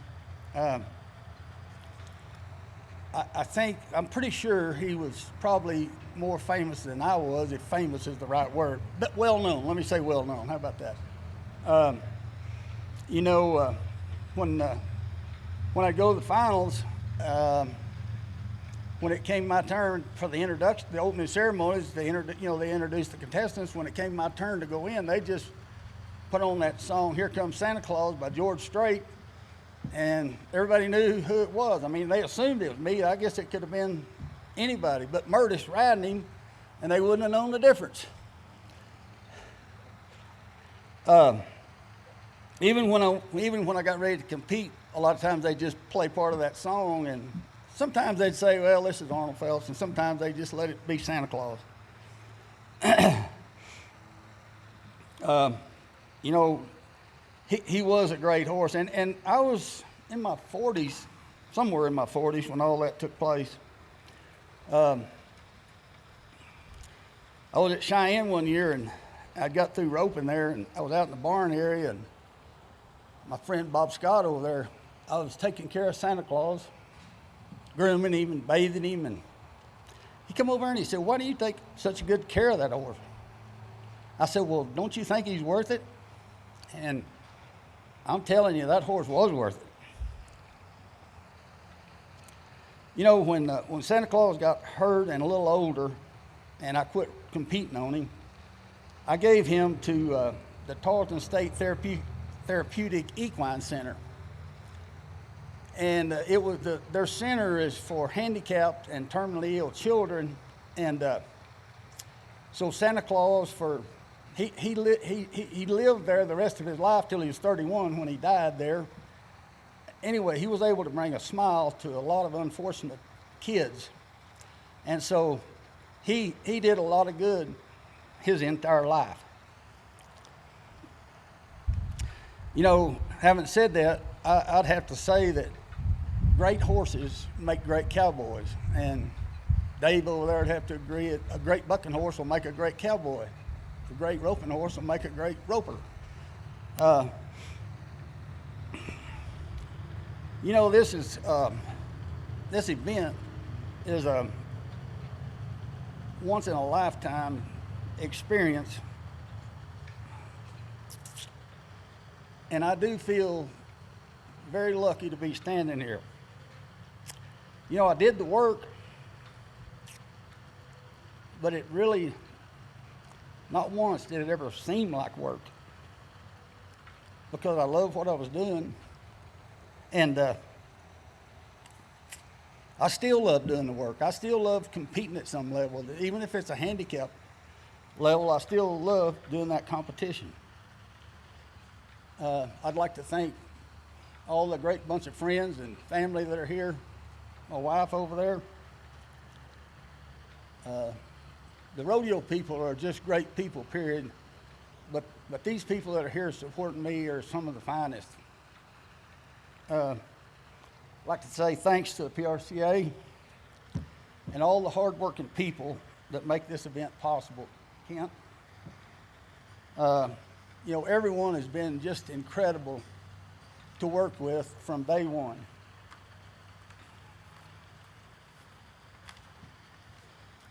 As I walk through the halls over there and look at the people that's in it, there's 2 or 3 things that keep coming to mind. And they are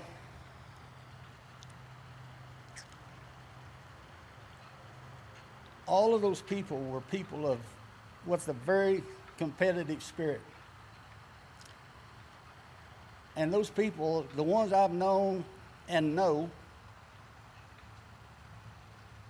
are extremely competitive. And they were really, really good at what they did.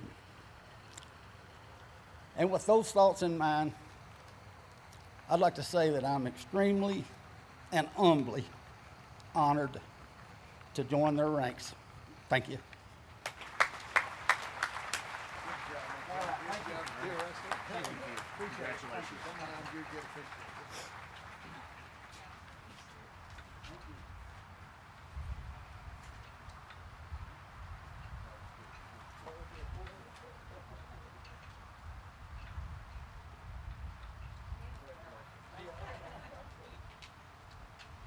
Thank you, Arnold. Jerold, have you noticed that you seem to be showing up in a lot of everybody else's stories today? It's okay. You'll get your chance at them in a minute. Today has been a day when we've learned a lot about a lot of people and a lot of history. And I can't help but notice the fact that the Linderman family is very well represented here today. A few minutes ago, you met the steer wrestling horse Scottie, owned by Walt Linderman. Walt was the nephew of our next inductee. Ladies and gentlemen, it's our pleasure to ask you to check out the video monitors as we tell you the story of Bud Linderman.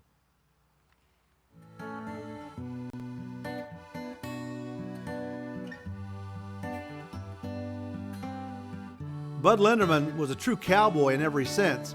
He competed in 5 different rodeo events, with the biggest highlight of his career coming in 1945 when he claimed the bareback riding world championship. That season, he also finished 3rd in saddle bronc riding and 3rd in the all-around standings. Linderman was reserve world champion in bareback riding in 1946 and 47. He was 5th in saddle bronc riding twice and also competed in bull riding, steer wrestling, calf roping, and team roping during his career, which spanned from 1940 to 1957. Linderman was a great all-around cowboy, like his older brother Bill, who was inducted into the ProRodeo Hall of Fame in the inaugural class of 1979. Bud was known for his incredible toughness, and he displayed that grit throughout his career. He suffered a broken neck after being thrown from a saddle bronc horse in Houston in 1957, yet still somehow walked out of the arena. Linderman died at the age of 39 due to a lung hemorrhage brought on by pneumonia, but his legend lives on now in the ProRodeo Hall of Fame.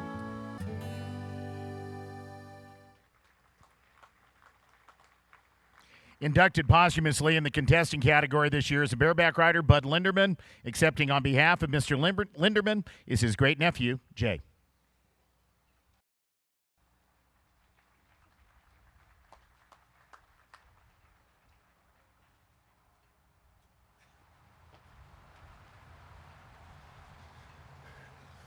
You know, I was pretty young at the end of Bud's career and tragically at the end of his life, but I spent all of my life listening to the stories of him being a competitor and maybe somewhat of being one of the characters of rodeo.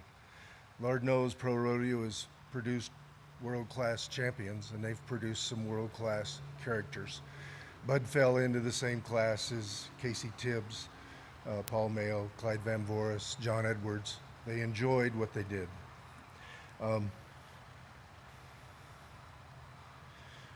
One of the anecdotal stories that's family friendly that I can tell about Bud and give you an idea of how much fun he had but still enjoyed the sport of rodeo. For some reason, he got thrown into the Carbon County Jail in Red Lodge, Montana. This is the middle of the week. The judge wasn't going to show up till Monday. And he had some rodeos to go to. Well, he talked some young deputy sheriff into letting him go to Natalie's Cafe for breakfast. And during the course of breakfast, Bud grabbed the ketchup bottle, hit the cop over the head, left to go to the rodeos, got done, came back, finished his time. So he had a good time. He enjoyed what he did, but boy, rodeo was true to his heart and what he was going to do. You know, there were 5 brothers. There was Bill, Bud, Doug, Lupp, and John. And listening to the old timers in Red Lodge all my life, they said the 3 that didn't travel might have been tougher than the 2 that did travel. And of the 2 that traveled, Bud might have been the tougher if he'd have paid attention to business. But he enjoyed life, and he won a world's championship, and that's the way Bud was. On behalf of my entire family, I'd like to really thank the Pro Rodeo Hall of Fame for this opportunity. Bud would be honored and proud to know that he was inducted into this fine facility, and he'd be honored and proud to know that he's now here with his brother Bill. Thank you again to the Pro Rodeo Hall of Fame, and I'd like you to know that I'm really proud to be part of this family. Thank you.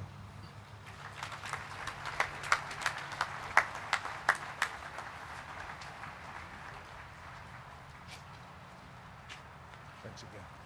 Congratulations.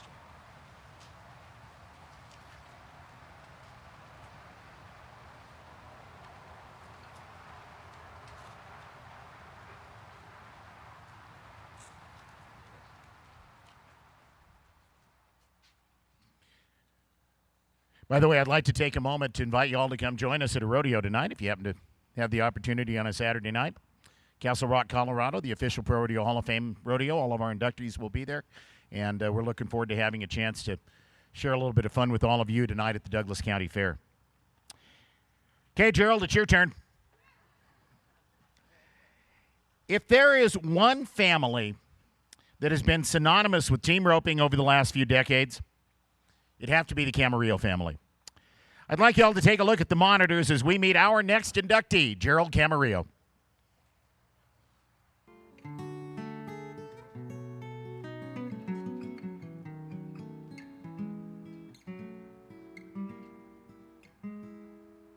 Jerold Camarillo, along with his older brother Leo, revolutionized team roping while qualifying for the National Finals Rodeo 17 times, the first of those coming in 1968. Apart from winning the Team Roping World Championship in 1969, at the tender age of 22, the first member of his accomplished family to earn the gold buckle, Jerold finished in the top 3 in the world standings 5 times and was a reserve world champion in 1977. Jerold also won the NFR average in team roping in 1975. Jerold is 15 months younger than brother Leo, who was inducted into the Pro Rodeo Hall of Fame in 1979 after winning 5 team roping world titles and the all-around world championship in 1975. Camarillo brothers learned to rope from their father, who required the pair to spend an hour each day practicing with their ropes. Growing up, they roped everything from pop bottle tops to chickens. They eventually graduated to cattle, and of course, they roped a few world titles. Please welcome Jerold Camarillo into the Pro Rodeo Hall of Fame. Ladies and gentlemen, joining us as a team roper in the contestant category, Jerold Camarillo.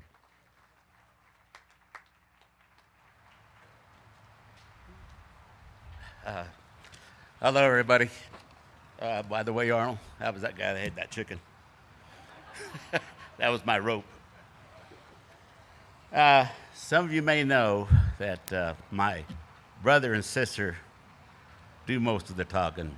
I'm the guy that takes care of the horses, waters them, and gets ready to go to the next event. So they took care of the media part.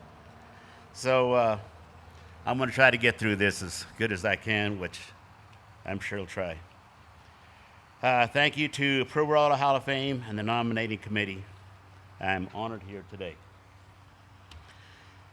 I was surprised when Carl Stressman called me, which every time I hear from Carl Stressman, it's about I owe a fine, I owe some money, something. So when he told me that I was going to get inducted, I was speechless. Plus, I was getting ready with my lessons at home, and I went and I called my wife, and first one, and called my brother, called Ace, which is a good friend. I just couldn't believe it. So I also want to congratulate my fellow inductees in the class of 2016. I went down the road with all of them. And also the Reading Rodeo Committee. My wife is from Reading. My father-in-law, the late Chuck Lima, he's very instrumental in the Rodeo Committee over there at Reading. My mom once told me about my dad giving names to my brother and I, and he said, Leo and Jerold Camarillo. He says, wouldn't that sound nice at the loudspeaker at a rodeo? And he kept saying this to my mom. He says, you know, those guys are going to be world's champions. One of these days.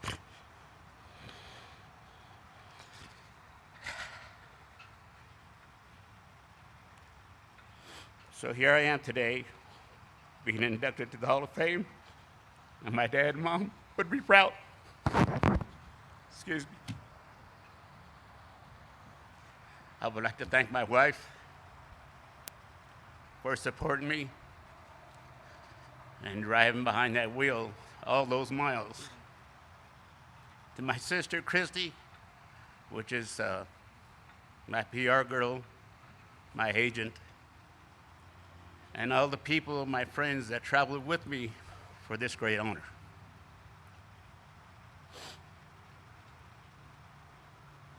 I'd also like to recognize my roping partners and my good horses that I rode and competed on. I couldn't be here without them. This is a dream come true. Thank you.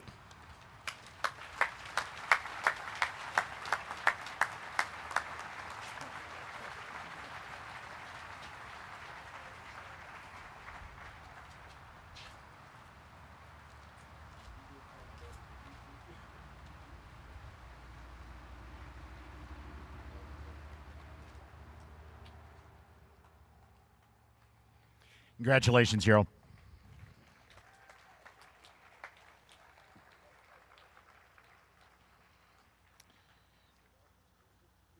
Our next inductee is bull rider John Quintana. Contestant category, being enshrined posthumously this year. You do a little reading, a little homework, and a little research. The words that came to my mind in trying to find out a little bit about John: confident and driven to win. Hall of Famer Donnie Gay was quoted in the ProRodeo Sports News as saying that John Quintana once told Bill Cornell, and I quote, "The only reason that bull hasn't been ridden yet is because I haven't drawn him yet." Ladies and gentlemen, he was a world champion. I direct your attention to the monitors for more. This is John Quintana.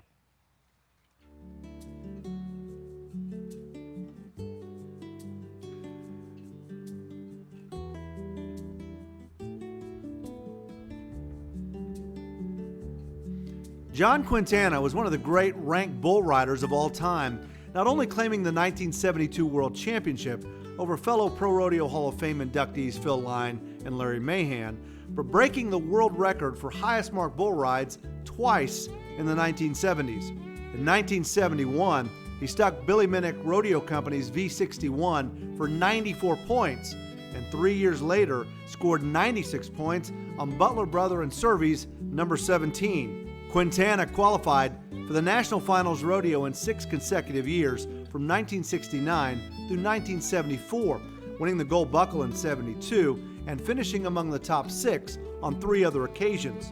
Quintana was quiet and let his actions speak louder than words. His attitude was if he didn't have the bull to win first on, he didn't care about second or third. Quintana's secret to success was a positive outlook.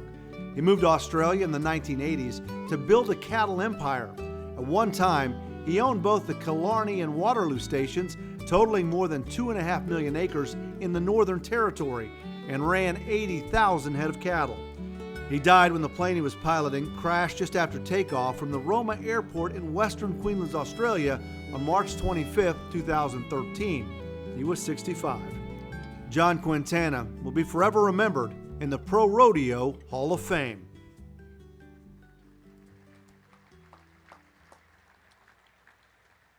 Accepting on behalf of John Quintana is his son, JJ.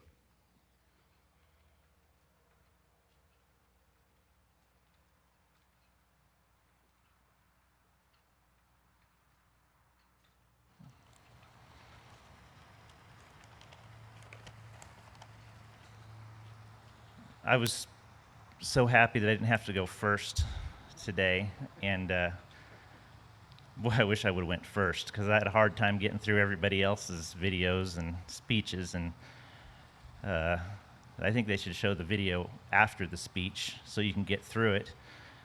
And I don't have a story about Jerold. I feel a little unprepared, but no. Thank you for recognizing my dad here today. It means a ton to my family, and I know it would have meant a lot to him. And I'm pretty aware that this will it'll probably be the last time that I speak about my dad in this type of setting. It seems like I've done this some sort of speech in the last 3 years, whether it was a funeral or a gathering or what it was. It seems like I've done it quite a bit. I want to celebrate what he did, but I also want to celebrate who he was. Dad was known for doing the impossible. I think it came from his experiences growing up, through unfortunate events. When he was a kid, he lost his share of a ranch that he was supposed to inherit. He always dreamed of just being a ranch cowboy and a cattleman, but I think that fueled him into riding bulls. He put all that into riding bulls, and it is what made him great, I believe. He was known for riding the unridables. This was in a time when there was no video. People couldn't study bulls over and over again. They saw him a few times through the year, and he rode bulls that guys didn't ride for years. Obviously, V61, he's the first one to ride him and the only person to ride him twice. He rode bulls like 4W and Generalissimo and Booger Red, White Lightning, Double Aught, 777. The list can go on, and that was he lived for the great challenges. I don't think he craved riding bulls like some people did. He craved getting on those unridables. The next phase in his life was, I think, coming full circle. It getting back into the cattle ranching. When his career was over, I think that's what he wanted to do. Was, he never said it, but I think his want was to become the biggest cattle rancher in the world, because that's how he did things. He took a pretty good shot at it, I think. 2.5 million acres and 80,000 head. It was pretty incredible. I think the 70s of my dad's life was, I think that's when he was the best man he could be.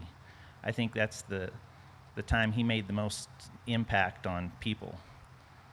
Not only being a great bull rider, but just being a good mentor and a good friend to a lot of young guys.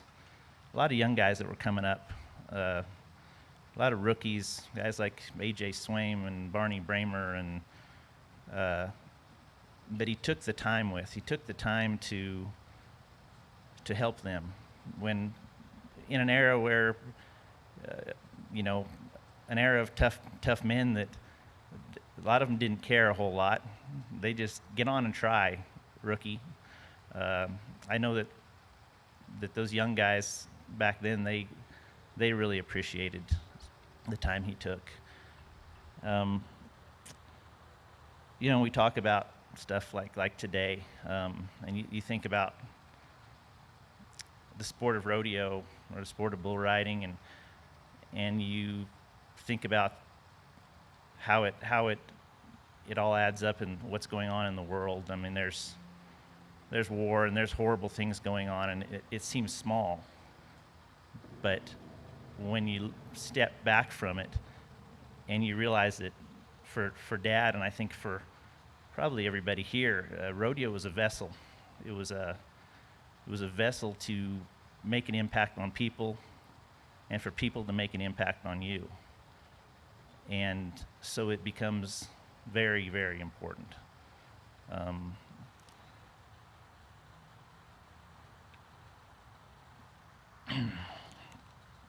Especially now, I can stand back, and it's easy now. I can see all the puzzle pieces come together in Dad's life. Why things happened, why doors closed, and it makes perfect sense now. He was somebody that he really liked to do things big. Everything was big. He wanted to be the best.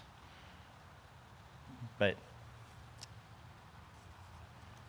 I think his relationship with Gary LeFew, Dad and Gary, they were,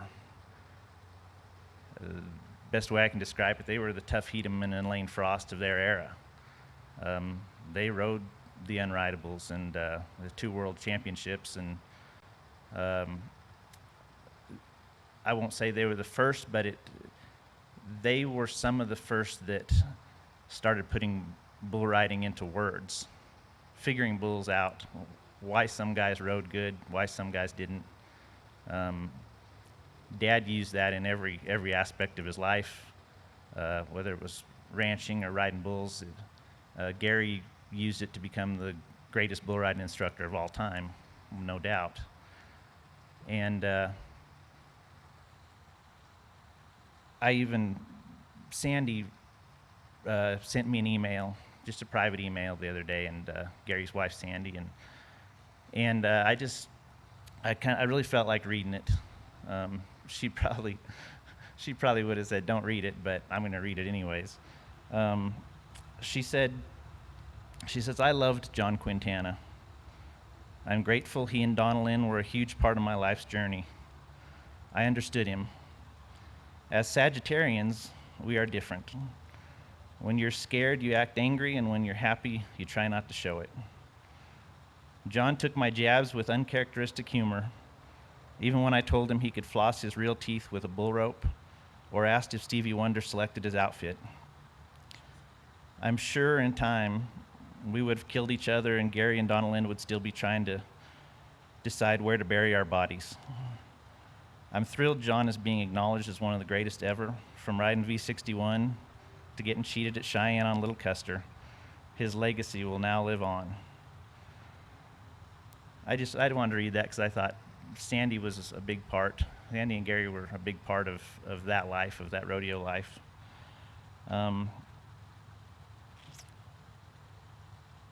You know, I think sitting there and one verse kept coming to my head, and it's Jesus said, he said, faith, hope, and love. And I think we get so caught up in the day-to-day of trying to do something right and trying not to do something wrong that we miss the people. That this life is about people. It's about moments like this today. It's about what you can give them and what they can give you. And I think that's what was greatest about Dad in the 70s. I remember talking to Brian McDonald, and he was a bull riding director for years in PRCA, and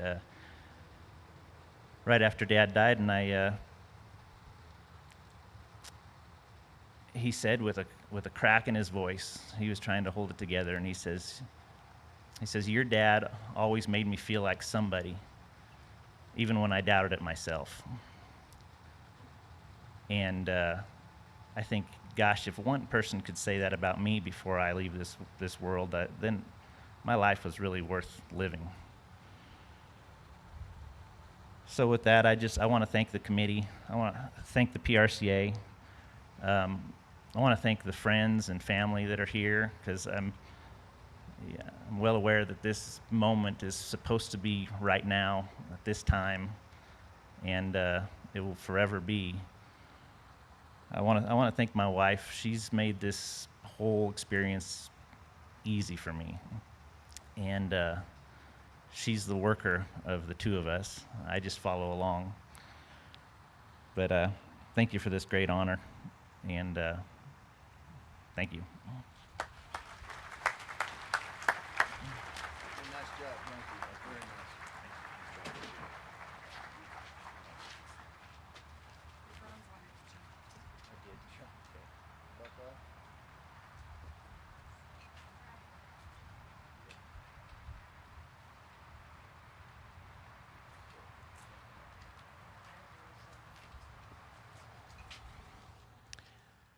JJ, thank you and congratulations.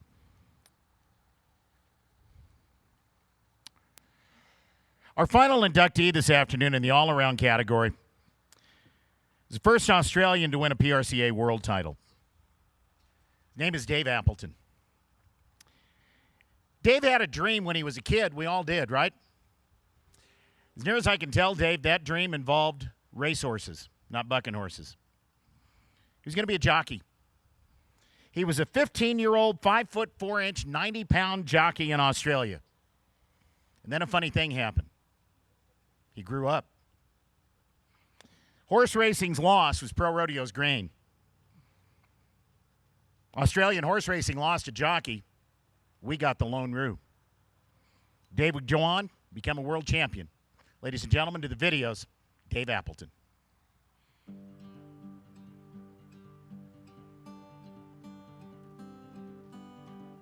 Dave Appleton was an elite competitor for 15 seasons in both bareback riding and saddle bronc riding. His drive and versatility helped him become the first Australian-born cowboy to win a PRCA World Championship. Appleton won the 1986 NFR saddle bronc riding average title and struck gold in 1988 when he won the NFR bareback riding average title and edged rodeo great Louis Field by just $644 to win the coveted PRCA all-around world title. Appleton wanted to be a jockey, but he grew too tall, and when he was 15 years old, he changed his focus to the rodeo arena. He rodeoed in Australia in 1978 and 79 before coming to the United States. He bought his PRCA card in 1980 and competed at the top level through 1994. Appleton was one of the pioneers of the PRCA patch program, which began June 1st, 1990, and remains a much-needed source of revenue for PRCA cowboys today. American Airlines was Appleton's first sponsor. Congrats to the Lone Roo. He's now a member of the ProRodeo Hall of Fame. Ladies and gentlemen, the first Australian to win a PRCA world title. Please join me in welcoming to the Pro Rodeo Hall of Fame, Dave Appleton.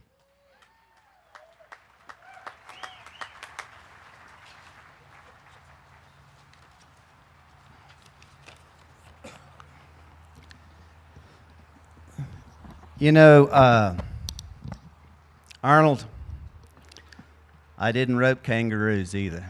There was no chickens around where I grew up, but, you know, I sat here this morning and I heard everybody talk about what's going on and what this moment means to you. And first and foremost, before I talk about that, I'd like to thank Kent for just such a wonderful, wonderful weekend. You have done everything for us to make this more special than it is. And, you know, there are no words to say how special this really is. You know, who would have thought that in 1980, as a 20-year-old kid, I'd fly into Colorado Springs in a snowstorm and see snow for the first time.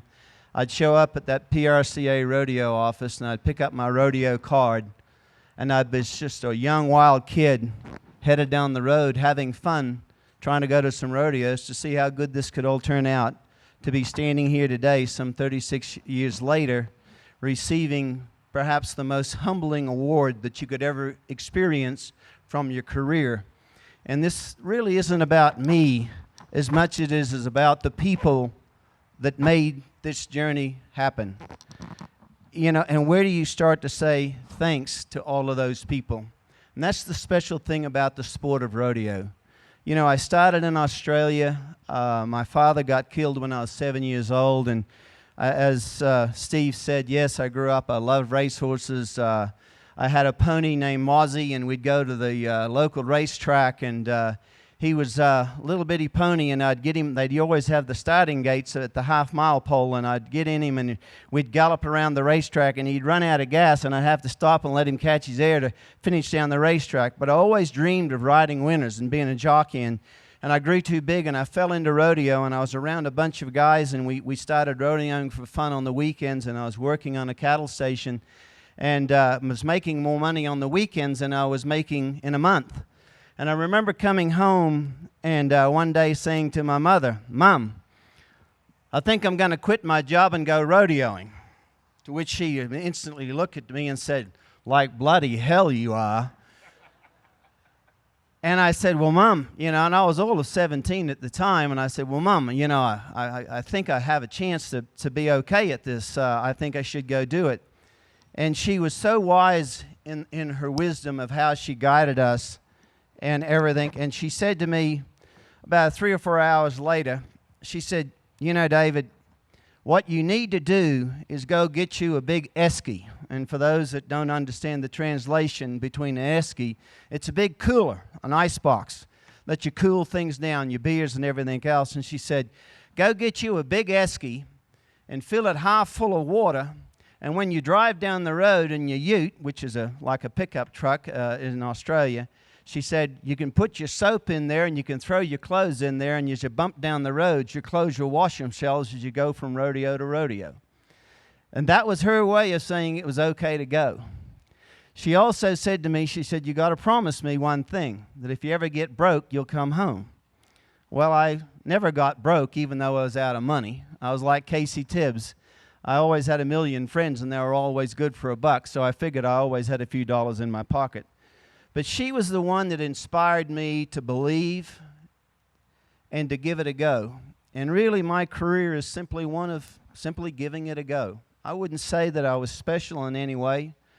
All I ever wanted to do was, when the challenge was in front of me, try to rise up to the challenge. You know, and that was the thing about it. She was the guidance to give me the guidance to go for it. If she was still here today, she would have turned some 82 years old on August the 3rd. I know she's watching down on heaven right now, and thanks, Jerold, for actually breaking down, because I might just do it myself and I won't feel so bad. But she was the first inspiration in my life, and she was the one that gave me the belief to go forward. Beyond that, my journey is one of people that have stepped in my life that have helped me get to the next level. And that's the greatest thing about rodeo. We are a family. Even though we've competed against each other and tried to beat each other, we were a family that always helped each other go to the next level, to go down the trail.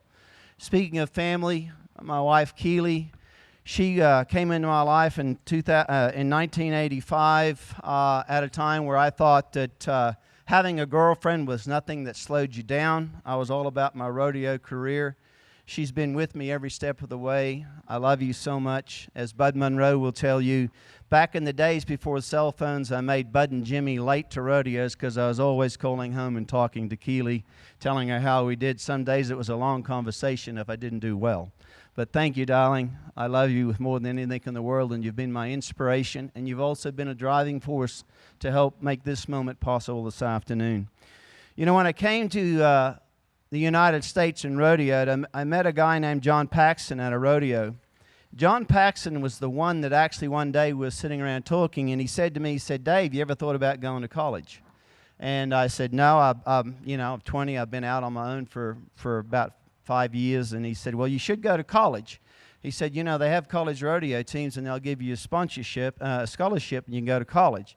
And he said, "Plus there's girls." And I said, "Holy smokes, this sounds great." So I can get paid to go to rodeos, I can get an education, I can chase girls all at the same time. So John Paxson set me up, and he introduced me to a guy named Bob Doty, who was the rodeo coach at Western Texas College.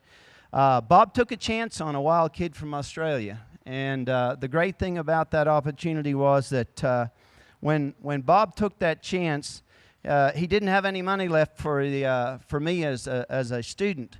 And I ended up having to come up with $2,400 out of my pocket for out-of-state tuition, which they later did reimburse me. But he got me down with the welding instructor, and a gentleman named Sam Walker actually stepped up and said, "I'll give you $500. That $500 was instrumental because I had no money when I got through enrolling in college. But it was Bob that took a chance. It was Sam that gave me an opportunity. And then I told Bob soon thereafter, I said, "Bob, I got to have a job because there's no one else to support me." And he took me out and introduced me to a couple that would become like my American family prior to meeting Keely. And that was a rancher named Jess Everett and his wife, Jean Everett. And Jess was one of those epitomes of a West Texas cowboy, as Arnold has talked about. They're the salt of the earth. They're the people that look you in the eye and they stick their hand out. And when they put their hand out and they say hi, they give you every opportunity to be welcomed into their world. And when I went down and met Jess for the first time, I just enrolled in college, and I'll bore you with the Jess Everett story. I just enrolled in college. I was 20 years old. I was very cool because I understand opening day is when you made your first impression at the college, and I was more worried about the girls, not the rodeo side. So I had this woolly hairdo, I had a Hawaiian shirt on, and I had a pair of cut-off Wranglers and a pair of flip-flops. No hat, no nothing. And I was looking real cool, and he says, "Well, let's go talk to this Jess Everett guy. I need a job."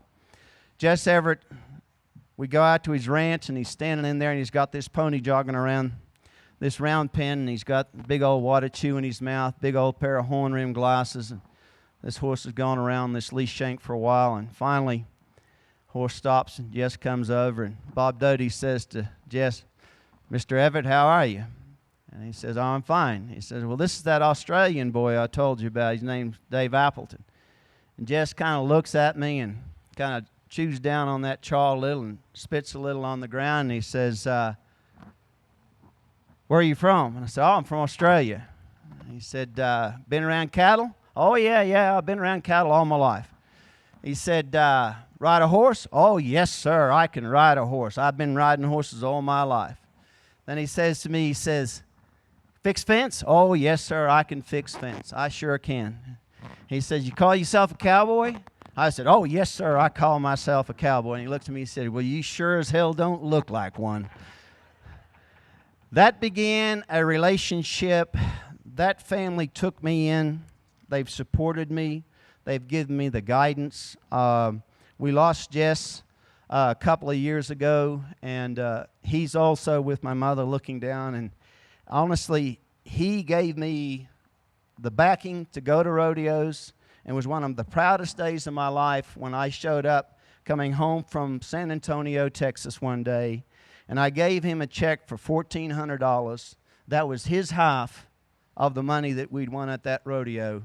And it was probably the most proudest day in my life that here was a man that had believed in me, that gave me that money to go chase a dream, and to be able to repay it back to him was worth more than anything in the world. And he and Gene have been just the most wonderful people to help me through my career. Speaking of other people, you know, you heard people talking about the Gay family. You know, I wouldn't be here if it weren't for Neil Gay. I was in this country rodeoing illegally back in the good old days where you could show up and go anywhere with just a driver's license. You didn't have to be checked around anywhere. And I came here on a tourist visa, went through college, ended up visas running out. I was still rodeoing when I'd show up and go across the Canadian border. I was from Stephenville, Texas. I had a better drawl than Joe Wembley from Alabama, and everything was fine. But I had to get legal, and it was Neil Gay that sat down and helped me. And I'll always be eternally grateful for Neil, because we had to go around the ways of finding how to create a visa in order to get me legal. And Neil set it up through Mesquite Rodeo for me to be a trainee rodeo producer, and that was very instrumental in helping me get to stay in this country. So I'll always be eternal for Neil Gay, one of the greats of the rodeo, and I just do want to tell him thank you there. You know, to my traveling partners, how lucky can a guy be to travel? Cody Lambert and I traveled together in college. I did the entering, got Cody to the finals in his first year in the bronc riding when he was 19. Then for me, you know, TJ Walter. TJ Walter and I hooked up. It was on the back end of TJ's career. I was a 22-year-old kid trying to figure out how to make the finals. And for anyone that's ever rodeoed and made the finals, you can realize that just how hard it can be to get to that finals that first year, and you have to second guess yourself, and you have to have a tremendous amount of belief. And that's the great thing about it. TJ stepped into me and he said, "Don't worry, Dave, we'll figure out how to get you there." And TJ Walter was the man that showed me how to enter those rodeos, what dates to enter on, how to get down the road, and how to get there. And TJ has been a great friend for many, many years. He wasn't able to be here today. He sent me a text last night, and this moment today is partly due to also to TJ. To Bud and Jimmy Monroe, you know, Bud and I, after TJ quit traveling, Bud and I traveled together 1,000,000 miles. We were the odd couple. Bud was very serious about things, and I was a little more happy-go-lucky about everything. But we traveled 1,000,001 miles, had a great friendship. You know, when I won the all-around in '88, I had to win the last go-round in the bareback riding to win the average. And as things worked out, for the one time in my life, the horse that I really wanted to draw, I drew, which was Kingsway, who was the bucking horse of the year. I was able to ride him and win the average. But Louis, who I was going up heads-to-head with, he still was up in the bronc riding, and we had figured out the math that if Louis won third in the bronc riding, he would win the all-around, and if he won fourth, I would win the all-around. And somewhere in the middle of that, I also had to have a little help from Bud. Bud needed to ride real good to try to help win me some money so I could still try to stay ahead. And we tell a funny story, but Bud was very instrumental in not only staying on a really bad horse, but as I pushed that horse's head out, I said, "Ride him for me, goddammit, I need it as well."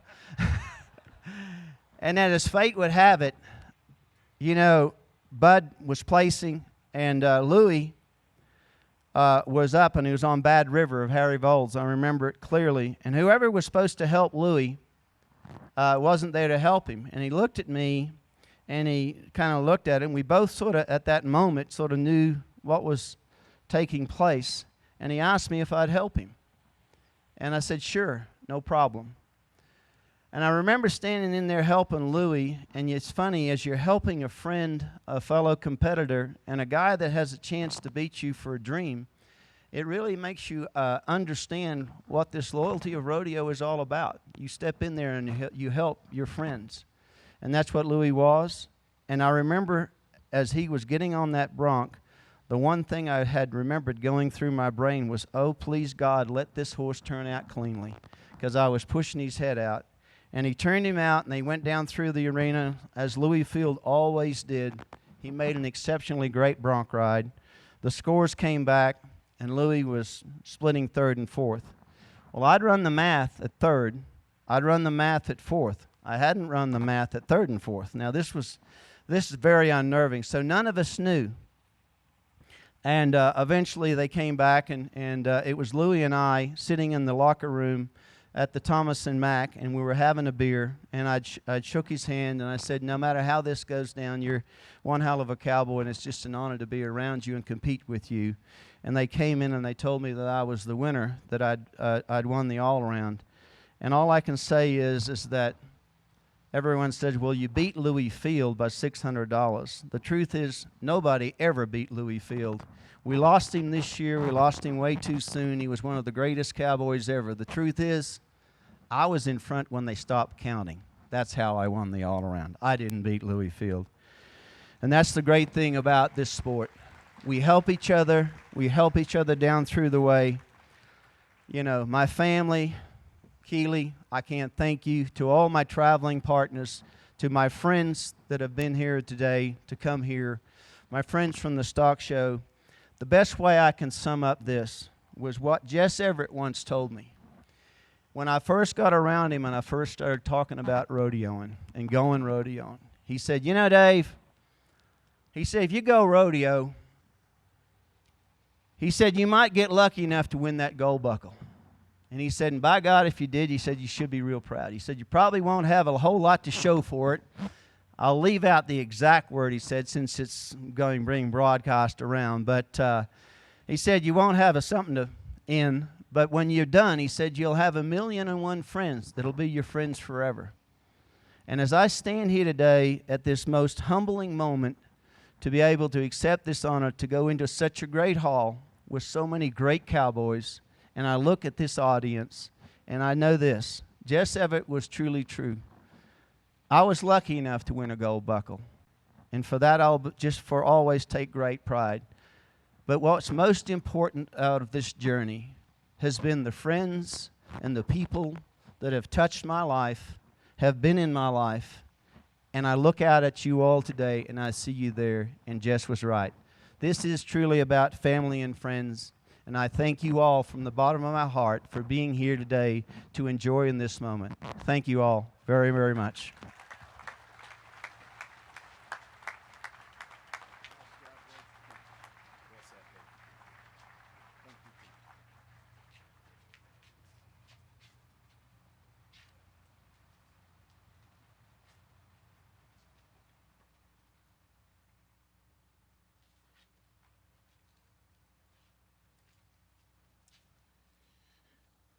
Congratulations, Dave.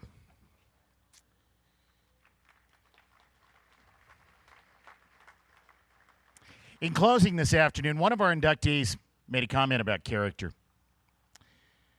This is a sport that both builds character, sometimes exposes it, and produces a lot of great characters. Today, we've had the opportunity to meet the producers of two of the greatest rodeos in the world. Hear the story one more time of one of the greatest voices the sport's ever known. Welcome two fabulous horses to this hall and 6 tremendous rodeo athletes. Ladies and gentlemen, give them all a round of applause. Would you do that?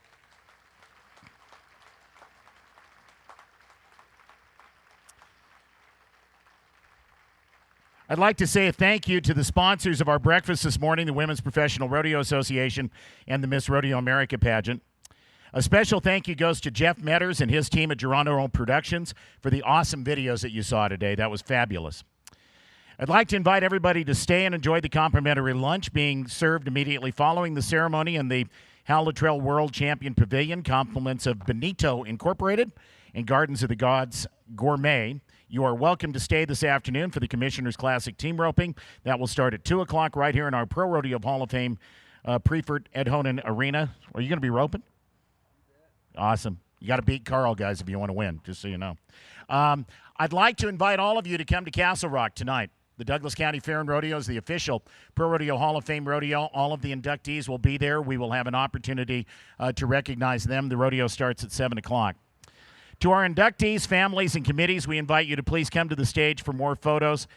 To those of you watching on the Wrangler Network or listening this afternoon on Pro Rodeo Live, we thank you for joining us. And to all of you in the audience today, I started the day by saying we're here to welcome greatness. I hope you agree with me that we just did. Ladies and gentlemen, thank you for being a part of the Pro Rodeo Hall of Fame.